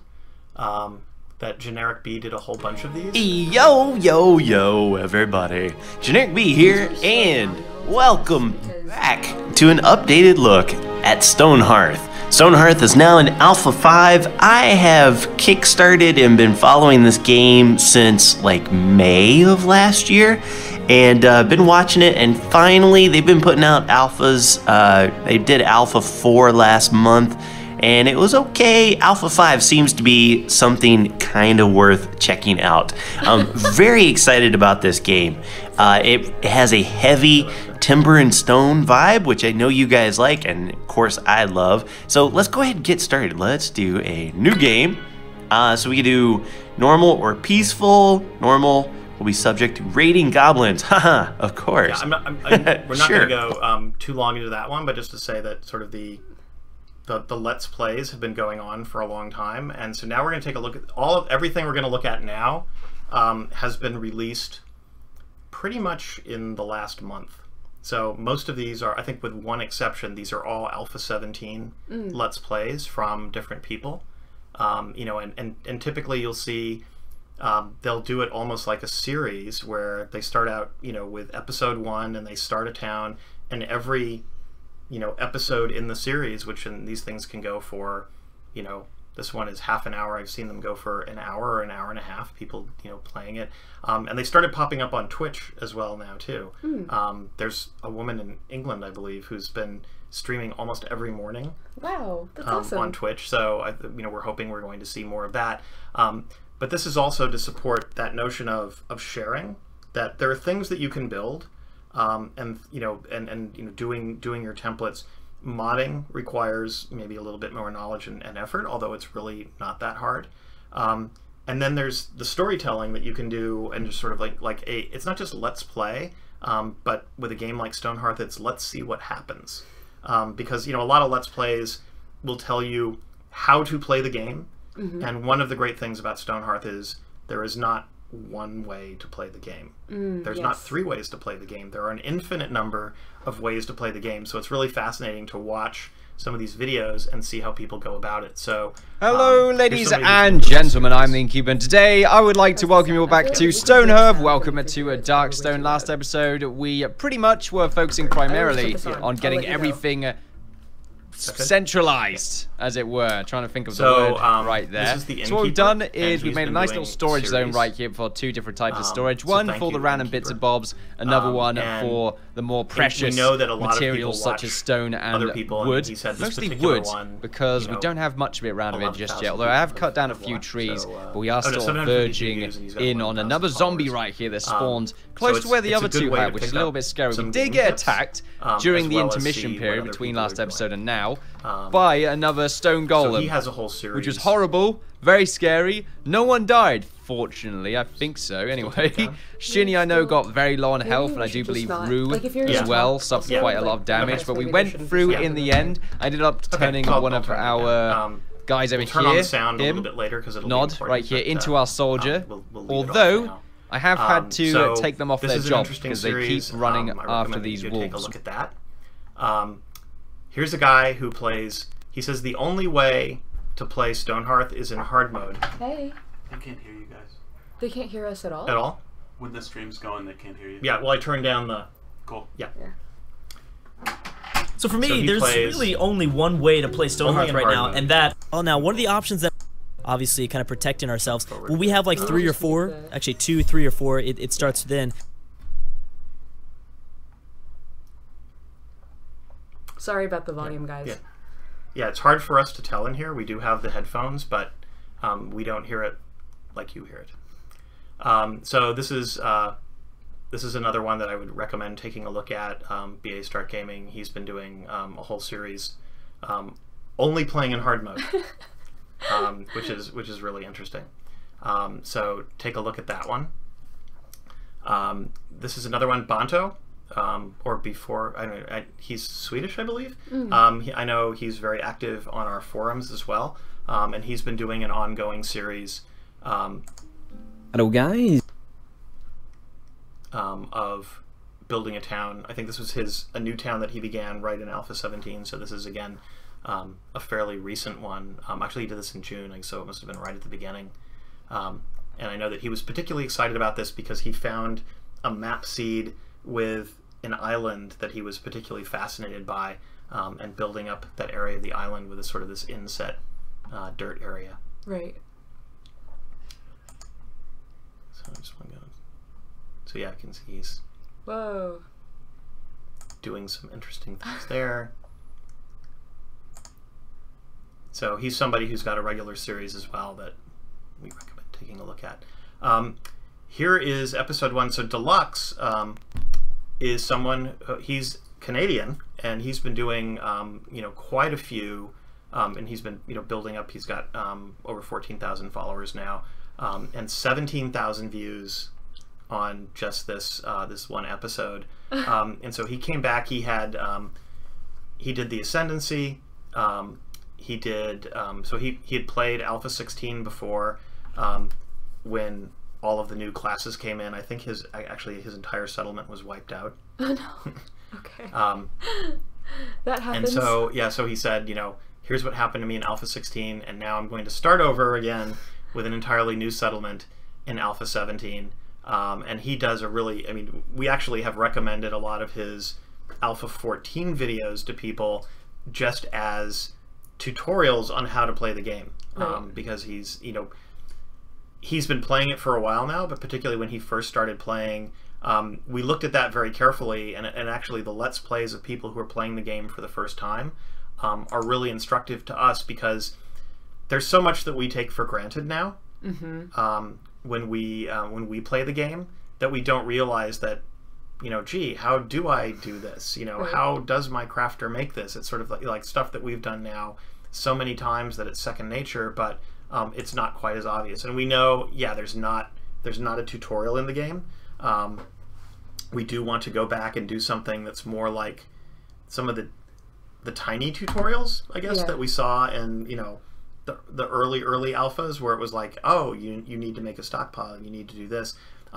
We want to be careful about having a full-blown, like a walkthrough tutorial, because again, people don't play Stonehearth the same way.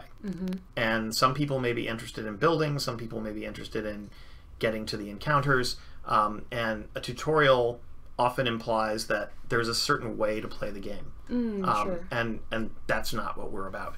Right. So that's why we tend to point people at, if you want to see the different ways that people play the game, go and look on YouTube, and Deluxe has done a particularly good job of sort of exploring different biomes, different kingdoms. He's run into the same problems that you have, and we look at it and go, okay, that's important. We need to go back and do something about that. Keister says, I do stop by the occasional stream and give them a hand when they run into difficulty, so thank you. Oh, and Kythandra says, and a list with all the keys. Yeah, we need to fix our hotkeys. Mally was just talking about that today. We are looking at that. So I'm going to turn up the volume a little bit on these, because it was actually just meant to move through them quickly. So we've moved from people doing Let's Plays all the way back. Don't turn it down. Yeah, you can soften it. But before I start it up, so we have people who are doing Let's Plays, and they're good tutorials and all of that. But Stonehearth is not an American game, or a Canadian game, or an English game. It's very easy to look at all of the English language Let's Plays or the Twitch streams, but the fact is people all over the world are playing Stonehearth, and when we get our sales reports from Steam about who's buying the game, it's actually split pretty evenly now between North America and Europe, and the UK is actually not the lead country that's buying. It's Germany. Awesome. But we're seeing a lot of other people playing it as well, and that's now starting to pop out in Let's Plays. So I'm going to just pop through without comment, because I have no idea what they're saying. But we have everything here from, I think this is possibly some sort of maybe Slavic language, to we've got French, we've got Portuguese, we've got Spanish, and we have Russian and French. So I'm just going to sort of go through these, and let's just quickly look at each one.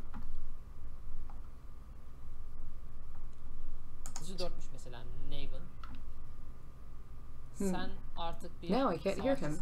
No? Oh, because you... Oh, I know. Pardon. Eğer bir yaratık gelirse ilk günden falan, bu arkadaş da bizi koruyacak artık. Cool. Umarım. Evet, bakın. this is Portuguese.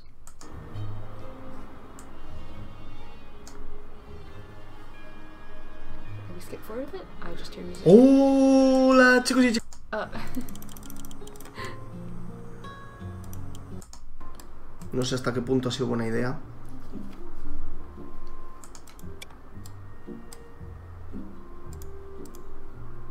¿Veis? Es que le quita las paredes estas, pero no le quita el techo. Y aquí me ha dejado...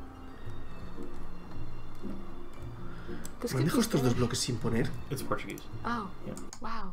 I think so. Portuguese and Spanish, that was very familiar. Oh, this might be no, this is the Portuguese. That was Spanish. Yeah. Thank you. E aí, galera, Conrado falando, e olha, já começamos com invasores se aproximando. Onde estão os invasores? Oh, shit. Cadê meus soldados? Vamos, por favor, proteger a nossa aldeia. Vamos ligar o alarme, porque vai que... Soar o alarme, né? Não ligar o alarme. You go, Ué, guys. o ogro não vai se mover, não? That's awesome. This is French. Et bonjour à tous, on se retrouve pour une vidéo pas encore construite puisque mon potier n'est pas de assez haut level dans la forêt, on l'utilise pas beaucoup donc du coup je l'ai pas monté. Il faut que je le monte et dès que j'aurai ça je pourrai le crafter. Lui bah c'était facile, il m'a fallu tuer des géants, des lézards et puis des gobelins. Et celui-ci un peu plus long, je vous disais la dernière fois que je savais plus ce que c'est, je savais pas ce que...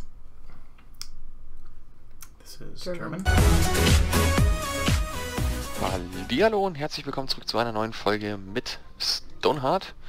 Wir sind unsere Farm hier gerade am Plan. Wir müssen ja hier drüben die Felder auch mal wegmachen, bevor wir hier groß anfangen, irgendwas zu machen, damit er hier nicht weiter da drüben arbeiten muss.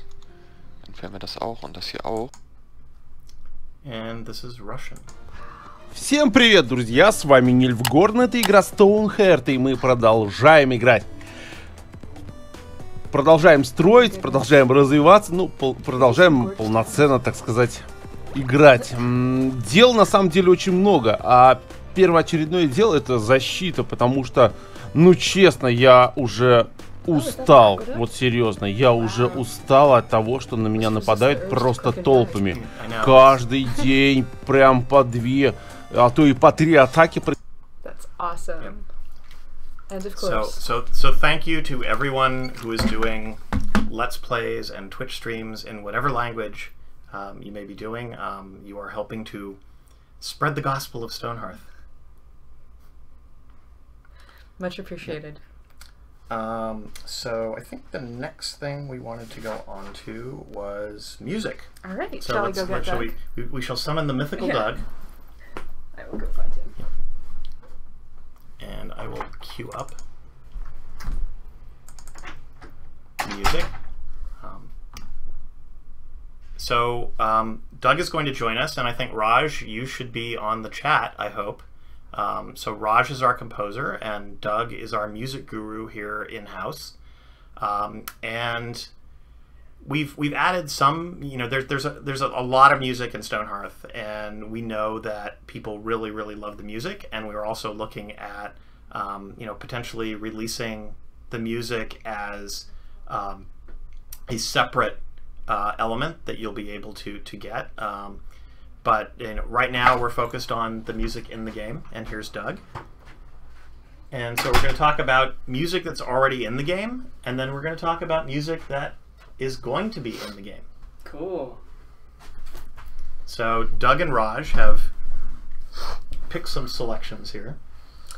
Oh yeah, do you have that folder? It's right. Okay, well let me talk first for a second. I guess we were talking about music that's currently in the game. Everyone kind of knows.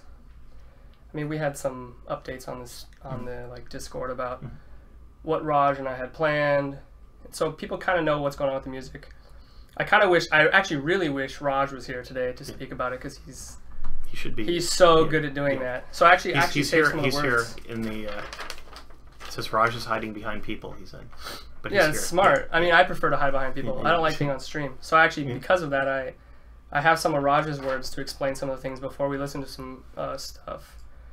The current music, I don't know if you guys know how I found Raj. I got really lucky. We got really lucky, because when I first got here, Tom and Tony asked me to put sound and music to the game, and I was initially going through our Discord, just kind of like getting to know the community, and then I remember seeing some musicians who were kind of like submitting music that we might like, that may be in the theme of our game. And then I remember seeing one YouTube video, I forget what the song was, Lazy Days, I think, that Raj had put up on YouTube, and it was like instant fit. It was like just listening to that and playing the game at my desk, even though it was like really early build, like that graphics build maybe even. I was like, this really works. Like this kid like knocked it out of the park. So I contacted him immediately, and then he and I like became just like best friends immediately over chat. Like he and this Raj and I write like book-long emails to each other, and I will go into my computer like, oh, I'm just gonna quickly write something to Raj about music, and I'll be at my desk for an hour writing him a novel about the game and our music. Right. And Raj is in Canada, right? He's in Canada. Yeah. So he would pitch ideas to me, I'd pitch ideas to him, he'd send me some examples of the music, and it was always really good. But one thing I told Raj from the beginning is he's like an amazing storyteller with music, and I'm sure you've noticed it, and all of his songs tell stories which really work well in the game. And like an example of that in his words is each song has a beginning, a middle, and an end. Each one is its own journey with a character and with a personality. Each one has its own colors and smells and temperature and atmosphere. That's been our mantra since we first started this thing. Our job was to make players feel like they weren't building just houses but homes. So that's eloquently put by him. So yeah, that's the music that's currently in the game. Moving forward, obviously you've been listening to music in the game for the Ascendancy, but now we have Raya's Children and Northern Alliance. So soon you will get to hear Raj has been working super hard for like the past year on a complete soundtrack for all of Raya's Children and all of Northern Alliance. And I don't even know if you should mention even further. Yeah, well, we'll just say dwarves. Yeah, so dwarves as well. Yeah. So like now when you go to play the game, if you choose, well not now, but in the future when it's implemented, when you choose Raya's Children, when you choose Northern Alliance, you'll get a thematic score for those people in that world to fit them. Before we play some of the Raya's Children, the way Raj explained Raya's Children was, whereas the Ascendancy is very much neutral, classic race with a classic SNES RPG style structure to the music, kind of like Zelda, Chrono Trigger, Final Fantasy, Raya's Children represents the exotic side of the world. Their culture is an amalgamation of African, Arabic, Spanish, Chinese, Indian, Japanese, etc. influences, and the music likewise is a mishmash of culture and eclecticities. Well, that's a hard word. There are Indian and African percussions played under Arabic, Spanish, and Chinese instruments using classical Japanese chord structures, and different seasons emphasize different cultural elements. Raya's Children's summers have a strong focus on the desert and heat, as such have more Indian, African, Arabic elements, whereas the season cools, the music begins to drift into Eastern Chinese and classical Japanese folklore tinted themes. So let's listen to one of these Raya's Children tracks. And you guys might get a sense of it. I don't know, this is probably a good time that the music will be too loud. Audio's been kind of back and forth, and I apologize, I should have knocked on the door more.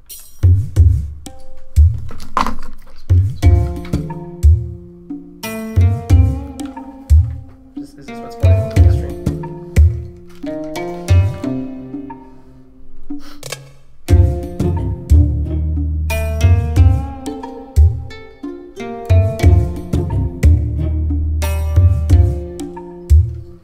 Let's see what they're saying.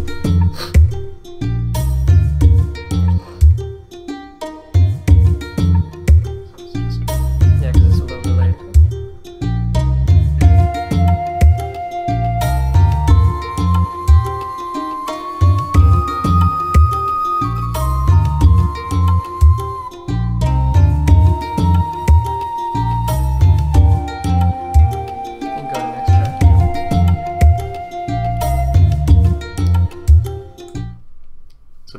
That was the spring track. Yeah, that's spring. I'm sure you guys can instantly hear the difference in how it now here's the summer, as Doug said. It's getting hotter. Yeah, it really captures the people.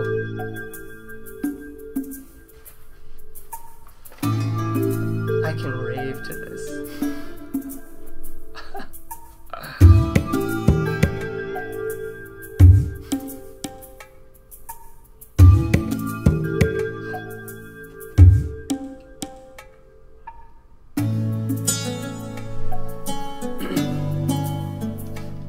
sorry, you can't listen also. I've listened. Okay.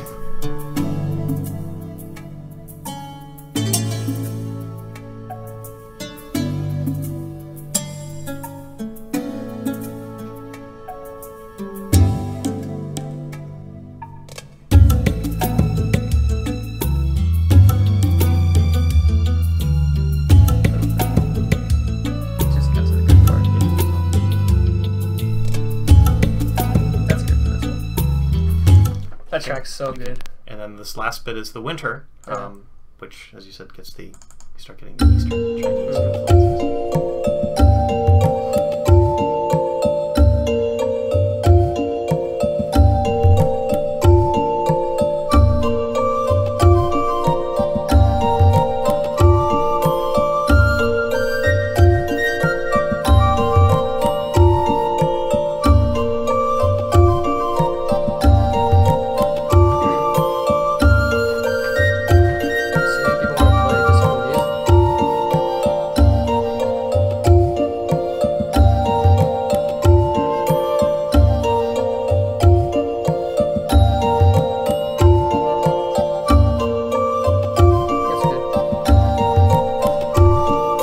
So something to look forward to with Rise Children, and we're hoping. Dude, Rise Children's tracks are so amazing. Like I listen to my desk nonstop. I'm sorry you all can't listen to them yet, but soon you will. Yeah, so we'll get those in, and then so Rise Children is released, so we're hoping to get that into the game relatively soon.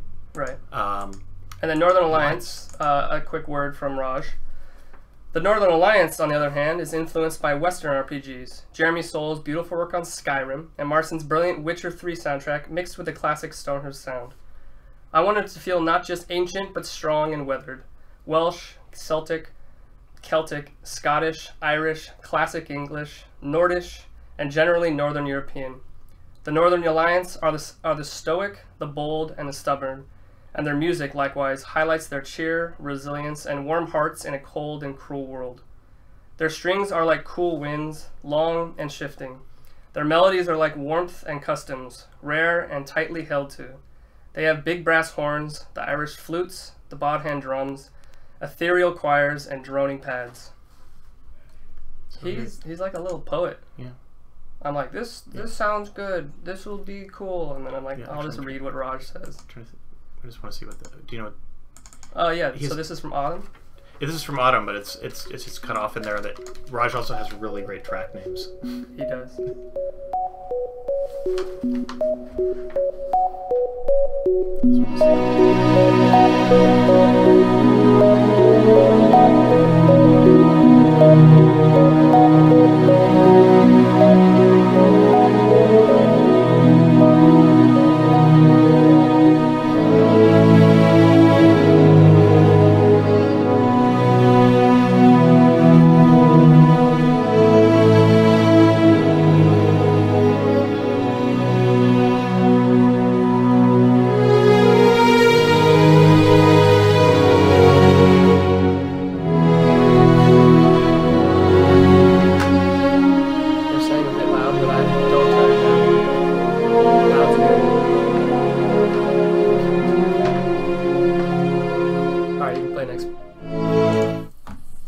It's supposed to be loud. Yeah. You guys should wake up your neighbors if it's late. This is another Autumn track. Yeah. Tinkers and Travelers. Yeah.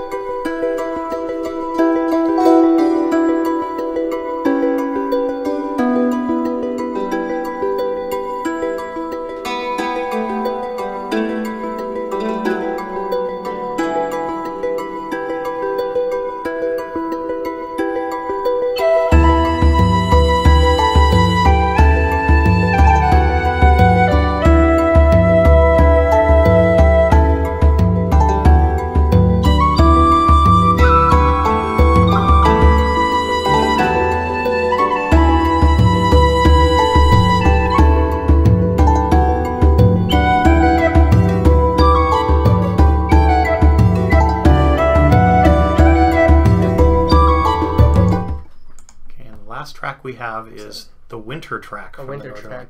Yes. So this is winter is coming. Winter is coming. This is cold. This one sounds wintry. This is called Those echoes of the north.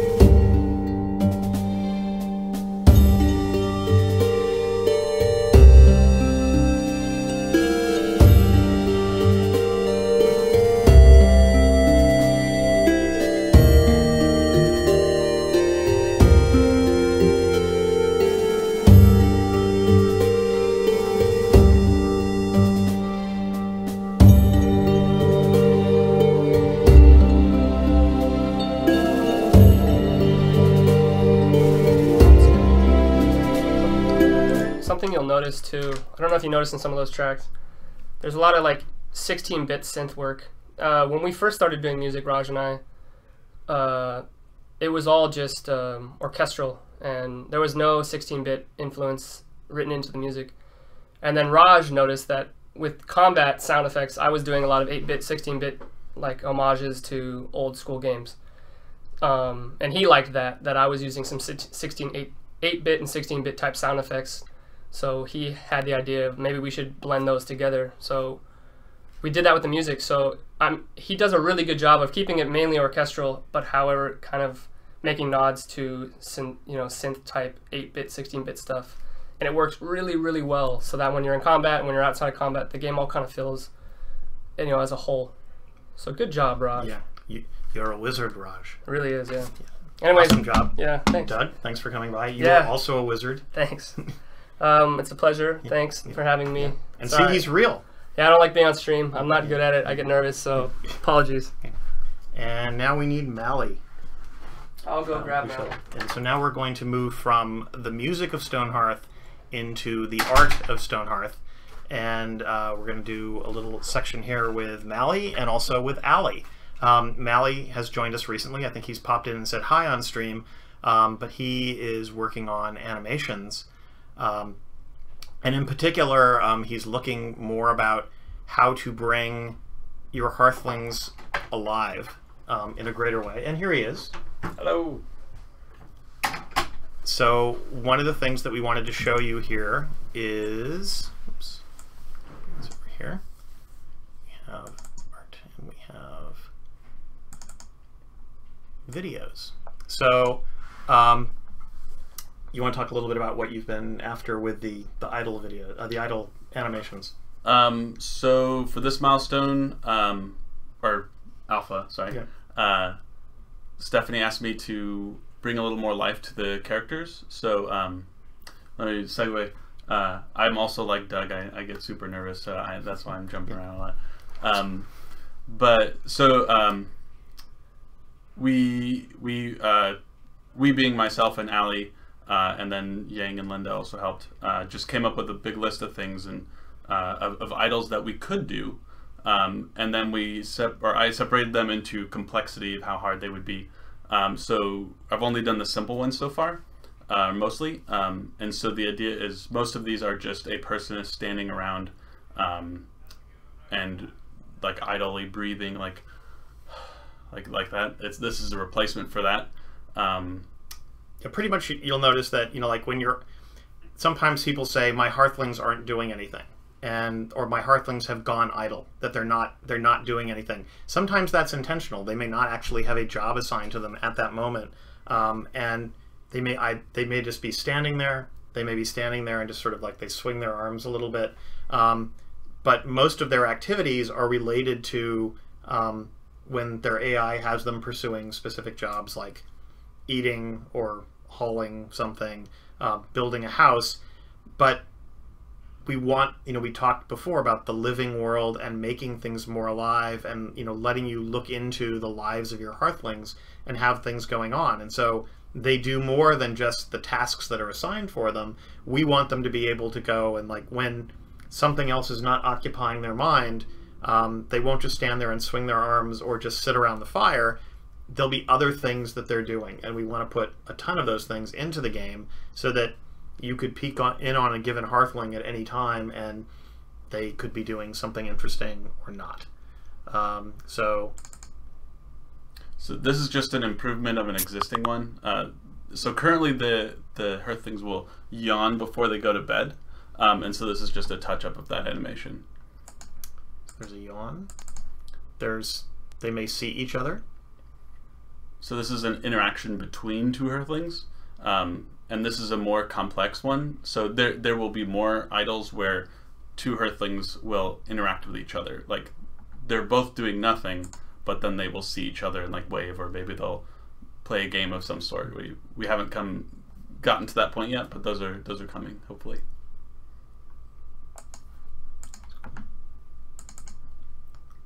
This is a different sort of, just instead of just swinging their arms. I like this. Yeah. I like the... Yeah.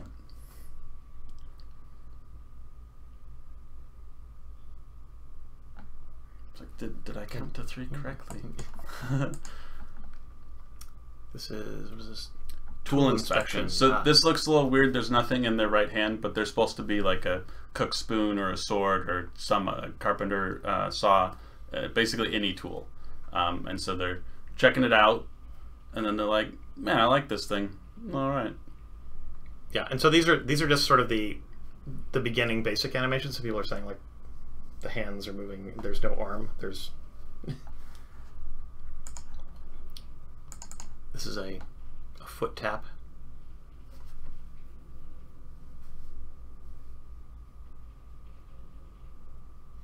Very sassy.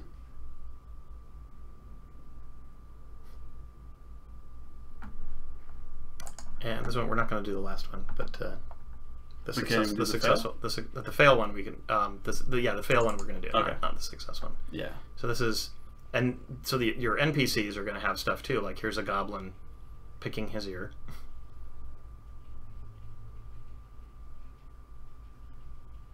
And we want to have, other things like them scratching and sneezing and, sort of doing various things that introduce more of an interior life for your Hearthlings. And if you guys were around for Allie's stream, I forgot his name, Party Goblin. She made Party Goblin. And we're talking about possibly doing another suite of animations or specific idols for the Party Goblins. So should be fun. Great. Thank you. Cool. Who's next? Allie. All right, I'll grab her. Bye, everybody. Thanks, Mally. So, so we're going to be working on things that sort of, make your Hearthlings more interesting to watch. As, Stephanie said at the beginning, it's sort of an ant farm / town building sim. There is an ant farm aspect. I mean, I love, particularly when you've got, 15, 20, 25 Hearthlings and they're running around and doing things, being able to start watching them interact with each other and do things will be really interesting. And here's Allie. It's me. Here's Brad. And I sank more than I thought I would. Share surprised me. So, first thing we're going to look at is, just want to go back and look at, so Allie's taken this over recently, but we wanted to look at sort of where we've come from on splash screens. Oh man, okay. And splash screens are where maybe some of you actually first realized that Allie was here and her wonderful work. But the splash screens have been in ever since Alpha 1. And so this was the Alpha 1 splash screen. Now typically what we've tried to do is have more recently have the splash screen reflect the features that are most prominent in that release. This is Alpha 1, and this is the Geomancer, who does not yet exist. The Geomancer will be introduced at some point, but obviously this was a little bit of forward thinking on our part. But these early splash screens were done by Tom. But what they also helped to do was establish not the in-game visual aesthetic, but call it maybe the storytelling visual aesthetic. The 2D aesthetic, yeah, exactly. It's funny, I've actually never seen this one in color. I've only ever seen the sketch of it. Yeah. But my first impression of Stonehearth, actually, when I first came to Radiant and met all of you guys for the first time, there was that big, the Hearthling with like the sword, and he's like, the one on your shirt, that one. There was that was just printed out really big, and like that 2D aesthetic to me was like my first impression of Stonehearth. So especially coming into it, I had wanted to explore it and expand on it and help set it up without like rolling over what was already there. So yeah, it's really fun to actually go back and look at these. Yeah. And interestingly enough, we did not actually have an art repository for all of these. Oh my gosh. I actually had to go back and crack open the alphas. The fact that you are... and dig out the loading screens. So this was Alpha 2. And this was actually, I think, even maybe before we'd introduced bunnies. This the Trapper. I don't think that was the Trapper Alpha 2. It might have been a little bit later. This was Alpha 3. This one was on the website. Yep. You can see the exploration and the art here too. This is Alpha 4, which did see the arrival of the Weaver, I believe. And actually, Alphas 4 and 5 both shared that splash screen. They came out pretty close to each other, like within about 4 or 5 weeks of each other. So I think maybe Tom figured that, you know, use one splash screen for both. This was Alpha 6.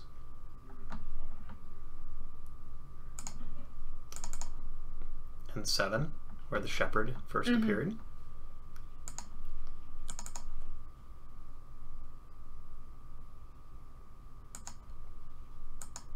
No machine. Oh no! Computer? Yep. It's thinking about it. Oh?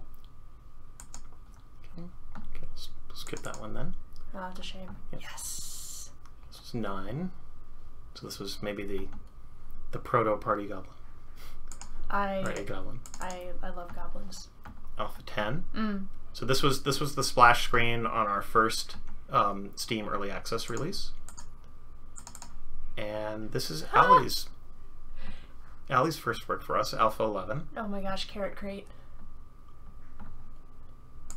And then this was a collaboration between me and Tom. I've actually still got his pencil drawing. I don't know if I'm ever going to give it back though. I'll be honest. Yep. This is when we moved on to the Shepherd and introduced the Poyos for the first time. And then Alpha 13 also was the introduction of Rise Children, so this is the first desert scenario. And Alpha 14, this is when he really started going to town. Oh, but this, you know, this project didn't start out as an alpha. This project started out with like, hey, poster, right? Let's make a poster about all of our monsters. And this thing was insanity, just trying to nail down like the aesthetic and even like the color palette. We had like sketch passes. I think I sent you some of the early versions of this where we were just experimenting with color palettes and the direction of just about everything. And around this time too, the art was definitely going more in the direction of like making the illustrations look like the voxels, which you'll see as they progress, it starts really going towards that, like actually emulating the voxels from the game. Well, and with this alpha also, this is when you actually started designing in-game elements as well. So Allie designed the Varanus. Well, I didn't model the Varanus, but I did design it, because this was like, all of those monsters were designed within a few weeks of this. Well, not all of them. And then Alpha 15, which was actually really more focused on sort of improving performance around some things. So we said, you know, what's the feature here? And they're, you know, sort of debating about what was the best thing to show. This was a difficult thing thematically, So we decided that we would just show them all very busy and hopefully very successful. Yep. And then 16 was the new combat classes. So they're all in here. You've got your cleric and your archer and your knight and your footman. Right, and this was also facing off against some new enemies. This was also kind of a milestone piece for me anyway, working on Stonehearth's 2D aesthetic, because at this point I was officially part of Team Stonehearth. I wasn't even sitting with you guys yet when I was working on this. And this was the point where I broke away from trying to translate the voxels into the illustration and went really back hard into kind of what Tom had started with the earlier alphas and using the artwork to really push the fantasy of Stonehearth. Like, we have the voxels in game, you already see those. We don't need double iteration. And also, like, when we start showing things like movement and emotion and all these things happening, and you're constraining yourself to cubes, it gets very difficult. So this just became the direction, and I've been working on this ever since. And then her most recent gorgeous masterpiece. So Stephanie was like, hey, let's do like Escher with stairs everywhere. Yeah, because stairs was a big feature in Alpha 17. I mean, yes, there are a lot of building improvements, but there's a stairs tool in there now, so we decided to really go to town with this. And I think for those of you who don't know, I think probably everybody on stream probably knows, but anyone who's come to the art streams has seen this for like the past many weeks. We worked on it together. And no, we're not going to tell you where the Poyo is. If you haven't found the Poyo yet, you're just going to have to keep looking. Because you're not going to get it from us. But this one is really gorgeous. So at some point, we're going to need to do sort of a concept art compendium. At some point of Stonehearth. In general, I just want to spend more time like doodling within the world and like continuing to establish the look of it. Here we go. So also here, I just want to take a look at a couple of. So that was the splash screens. For those of you who don't know, if you play on Steam, we also introduced Steam badges and Steam trading cards a few weeks ago. And Allie did all of the artwork for that, and the stuff is really gorgeous. And in particular, so you can look at things like the cards themselves are, we've got the fire pit, we've got a footman, we've got a goblin, we've got the rabbit statue, the Varanus. So these things are really, really gorgeous. And then in particular, was the backgrounds that you can have on your profile. So when you get the trading cards on Steam, when you get a full set of them, and there are 6, you can craft them together and you get a badge that goes on your profile, and it also drops other items, including a background. And there are some that are common backgrounds, and there are some that are rarer. And so we did these more monochromatic ones, but they're just really evocative. And so I don't know how many of you have these as your backgrounds, but there's your classic Stonehearth pose. Yep. The rabbit people. The rabbit people will make their debut at some point. There will be rabbit people, so help me. And the rabbit statues. There is a meaning behind the rabbit statues. We're just not prepared to tell you what it is yet. And a Titan. May not be exactly that Titan, but Titan. Proto-Titan. Yeah. Prototype. Proto-Titan. Prototype. Yeah. Tin. And the other one, I think you can look on our website for this, this was the background that Allie did for, it was our first anniversary on Steam Early Access, and so we made this available as a free download for everyone. And this is what I have as my desktop background. And there's also a fun tidbit about this one, if you haven't noticed already, but this was the first piece of art I did for Stonehearth after the Alpha 16 splash art with the 4 characters in combat. The characters in this background are the same as the 4 characters in the Alpha 16. Yeah, so Archer is the black-haired girl, Footman is the one who looks kind of scared and looking over their shoulder, Knight is the one standing with the log, and Cleric is the one with their back turned and the book open. So if you pay attention going forward, you'll probably notice recurring characters as I try and help build in the background like this world that's like taking place and happening and continuing to grow as we grow the game and it continues to take form. So the thing we wanted to look at next actually was, so Allie's been working on concepts for, we talked earlier about the living world and wondering sort of like what's going on in the world of Stonehearth, and some of it is based on lore, some of it is based on just trying to imagine what is this world that all the Hearthling, I mean it's the world of Hearth, as we said before, that's what we have christened the world, but really what is this world? And so what do you want to look at first?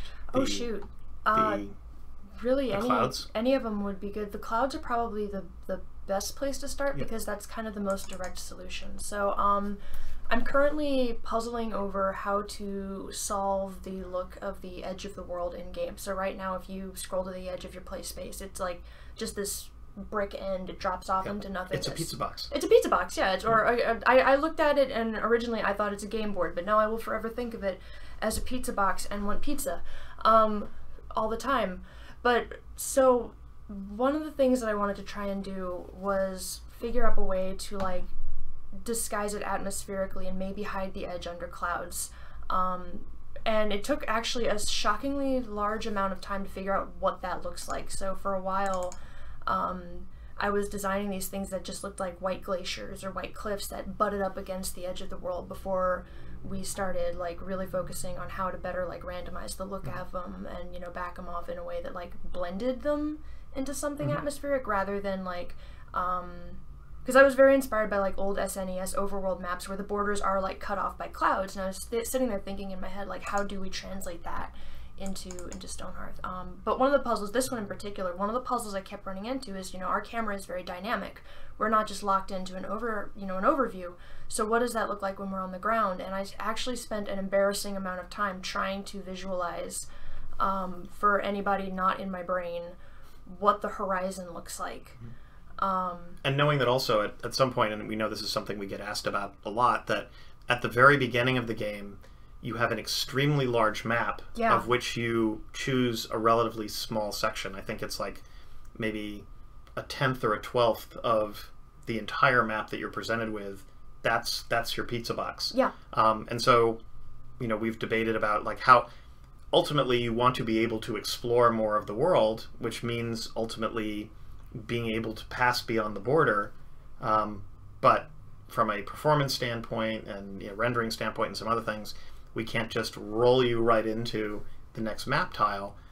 So having something like clouds allows us to, you know, you could pass into a fog bank and, you know, a bank of clouds, and out of that. Or your Hearthling's good. And this is one of those situations where thankfully you're not in first-person control, so you can't wander into a barrier or wander out and get lost into the nothingness. But that also opened up an interesting series of problems, like when we were talking about like extending the map as far as your camera would go. Well, how do you communicate then to players that they can't go there without frustrating them? So having the clouds like expand into like a mist or a haze that you can't really see into seemed like a pretty good options. But with the other ones here, we explored a few more abstract ideas, like so when you start a campaign in Stonehearth, you are greeted with text on a storybook-like page, and it literally says, this is a story about, you know, a brave band of settlers or Raya's children. And going back to the idea of the pizza box is like, well, what if it was literally like an open book? So kind of a whimsical idea would be to have the world of Stonehearth, your section of the world of Stonehearth, like sprouting out from the pages of a book. And from there it became kind of like, you know, again, trying to like visualize that in a way that felt appealing, and also trying to show. I wish I would have opened the other one, because I tried to do a paint over of what that what that might look like in game, and this is like kind of fast and rough. But yeah, so like coming up with an ideal version of this, and then coming up with like how you might encounter this in a game. So, by the way, these are concepts. These are all concepts. None of this is set in stone, and this is or like in paper or parchment. No, it's all very digital. In fact, extremely ephemeral. Oh yeah, here we go. So like this is like maybe what it might be like to see something like this in game. Like you get to the edge of your world, and maybe you look off the edge and you see it's the edge of a book, and there might be like clutter on a tabletop, and whose table is it? And you know, is this recorded history? Is this a story that you're currently telling? Is this the journal? And like I have a sticky note attached to my monitor to kind of guide me through all of this, and all it says is encourage storytelling. So through all of these, like if and when we make a decision about how this looks, my bottom line is when you encounter this in a game, it excites your imagination. And I think the last thing we had here was... No, is the map not in here? Oh, you didn't get the map. It was whatever was in the... Right. And then one of the other ideas that we were throwing around is the idea of having your play area be an island. And I kind of... This is not my favorite idea, because I feel like something like an island, for one thing, you're picking your play space out of a very large space. So right off the bat, you know that it's part of something bigger, sure. But the other thing is, like, when you're faced with, like, an island surrounded by a vast sea, or an island surrounded by, like, sky, like in this case, you have something implying something very big visually, which I hate to do if there's no reason. So for this one, like, I was telling myself a story, and actually when Tony saw it, he even was like, oh man, this is kind of interesting, because, like, how much of the lore have we shared about any of this, by the way, before I ramble my head off? I mean, you can ramble. We haven't, you know, we're trying to put more lore into the world. Okay, then maybe I won't. But anyway, so the idea of, like, this world is kind of in pieces, and as you play it, it's coming together. So I was, like, wondering, like, if you hit the end of your campaign and you start, like, approaching other islands and, you know, butting into them as ways of expanding your world, and just trying to find ways that a concept like this isn't just, like, a visual solution, but also a thematic solution. And I still have a harder time with something like this, but it was something that I really wanted to get on paper anyway. So yeah, so we just want to show this about, you know, we go through a process, Allie goes through a process, and we all go through a process of looking at, you know, how is it going to look in the game, but also every one of these concepts has ramifications, you know, technically. You know, how do you, I mean, we've got a rendering engine, but, like, you know, how do the clouds look?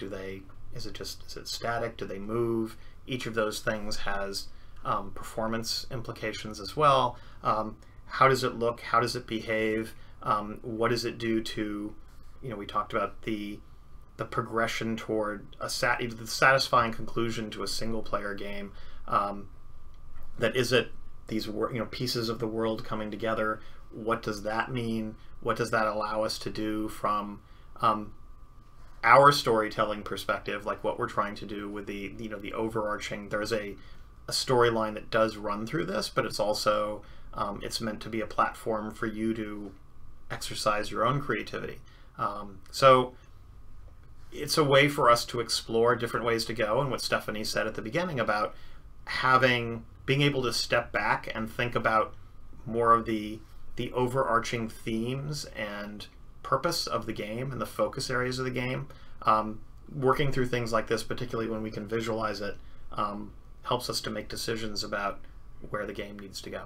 Yeah, and oftentimes when you're poking things around like this, it will unlock interesting avenues to pursue.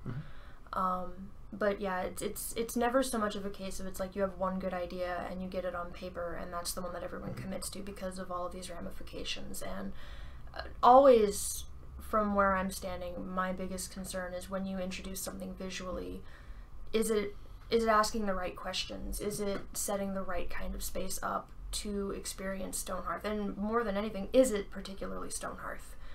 Or is it just a cool solution? Which, when I look at something like this, while this was very fun to paint, I'm not 100% convinced that that's what this is for. That doesn't mean it's work wasted, but that's what this phase is all about, is exploring those things and putting them on paper and putting them through their paces and just seeing what they're like, holding them up against each other.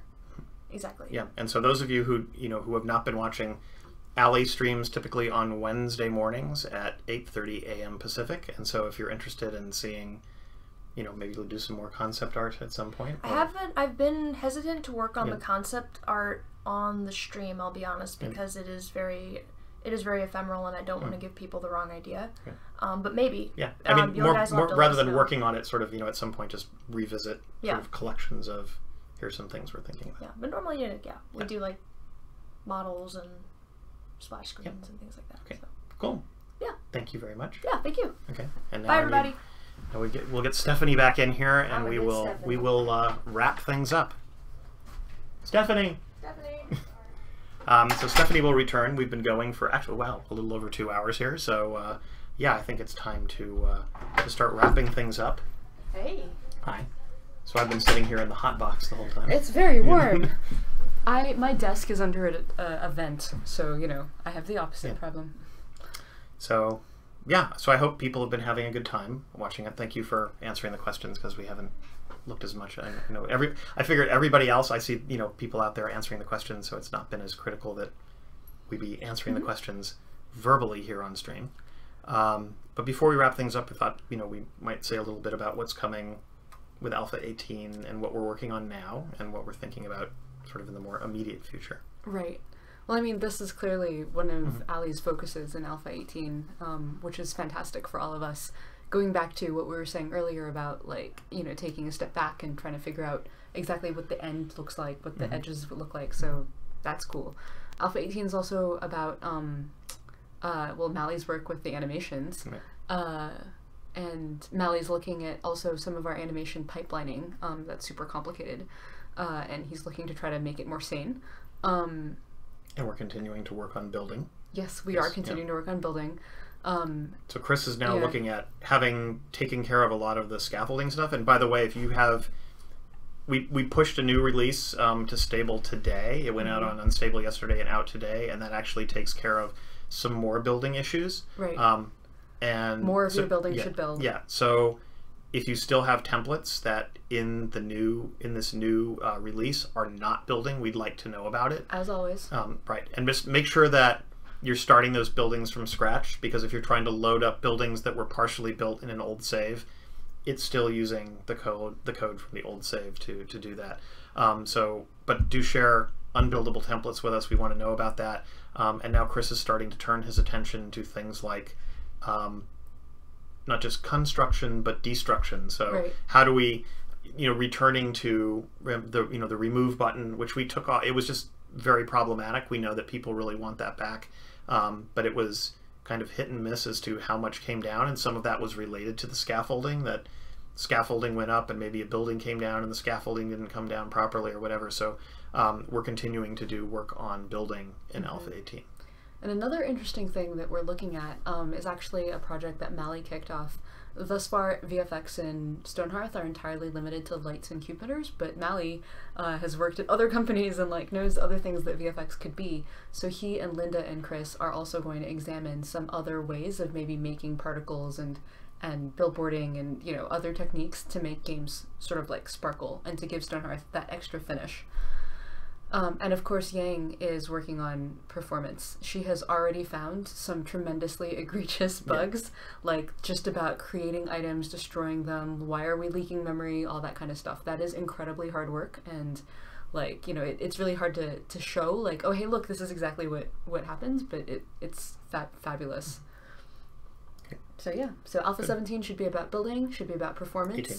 Sorry, yes, 18 should also be, like 17, about building and performance and a lot of these other, larger themes. And then finally, we did, I guess somebody asked about it early on in the stream, but but we do want to say, yes, we are going to be at what is now known as PAX West. It's no longer PAX Prime. I guess they figure they're now getting competition from PAX East. So we will be at PAX West in Seattle. It is Labor Day weekend. Yes. So September 2nd through the 5th, Friday through Monday. Last year we were in the Indie Mega Booth amongst a lot of other little games that could. This year we actually have our very own booth. Not a big booth. Still a small booth, yeah. But our very own booth, which is we're actually getting professionally designed for us, amazingly enough. Some of the benefits of being within a larger company now, that we get the benefits of some of these resources. So pretty much the whole dev team will be there, with the exception of Albert, I think, who cannot make it that weekend. But Stephanie will be there, I will be there, Yang will be there, Linda will be there, Chris will be there, Morgan will be there. Morgan will be there. So Mally will be there and Allie will be there. So we look forward to seeing you there. And actually the big deal this year with the booth is we don't want the booth just to be about us. We don't want to be like every other game that says, hey, look at our game. Oh, that's cool. Right. We just did it already. Yeah. But our game is as much about you as it is about us. And that means that the centerpiece of our booth is actually going to be not just us showing off the game. We're bringing 3 people from the community to be part of the booth and to show off different aspects of what the community creates around the game. And so we're going to have Deluxe, who's the YouTuber that you saw before, who's done quite a bit, and he's going to be there. We won't be live streaming, but he's going to be putting together some video packages that'll be on YouTube about what we're doing at PAX. I think he wants to do interviews with the dev team, and so he's going to do some Let's Plays from the floor there with us. We're going to have Michael Handy, who's I think his tag is Builder Extraordinaire. Yes. So he really focuses on building, and he's going to be showing off some of what he does. And we're going to have Froggy, all the way from the UK, who has created the Cafe mod and created Candledark, the Return of Candledark last year, and co-created Frost Feast with Repeat Pan. Froggy will be there, and we're actually plotting the development of a new mod of which we shall not reveal the details yet. No pressure. As we're thinking through it, and they'll be working on the mod there. We won't be releasing it at PAX, but there's a new mod that we're concepting right now, and it's a pretty cool idea, and it fits into what we've been talking about making the world more alive, getting you away from just your own little settlement and exploring the world a little bit more, and seeing how the decisions that you make and the paths that you follow impact your gameplay. So again, we will be in Seattle. If you are there or you're going to be attending PAX, please come by. We would love to see you. We're on the 6th floor, yes, so not the floor. primary like giant room, but like one floor up, which should be nice. Maybe we will not get quite so trampled this year. And I think we're going to close as, I don't know, we did it on the 100th stream, so I guess we can call it a tradition now. Sorry, Repeat Pan. I know how much you enjoy our enjoyment of your video. But yeah, so we're going to the classic Sheep Rave, created by Repeat Pan. From like Alpha 1 or Alpha 2. Yeah, I mean, look at that. And before we wrap up, because we'll close at the end of this, is thank you for watching. Yes. We would not be here without you. So please keep doing what you are doing. We're doing this now. We will not be doing it next week. Our entire team will be away at a company meeting. So no streams next week, and we will return with streams on Tuesday. I think it's August 1st or August 2nd? Yeah, whatever the first Tuesday in August is, that's when we're streaming again. Yes, and with any luck, Chris will be here since he yes. couldn't be here Chris today. is going to be visiting that week. So maybe we will sucker him to getting on stream. Yeah. Good. Thank you, everybody. Yes. Thank you for making Stonehearth the game that it is and will be. And we will see you for stream 201 in 10 days. Exactly. Volume? That one? Just half, maybe?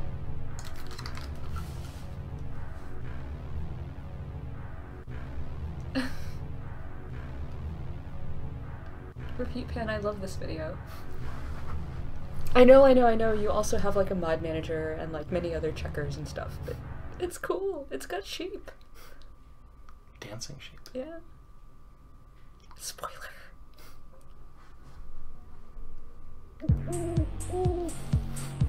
Headbanging sheep. Yeah. Flipping sheep.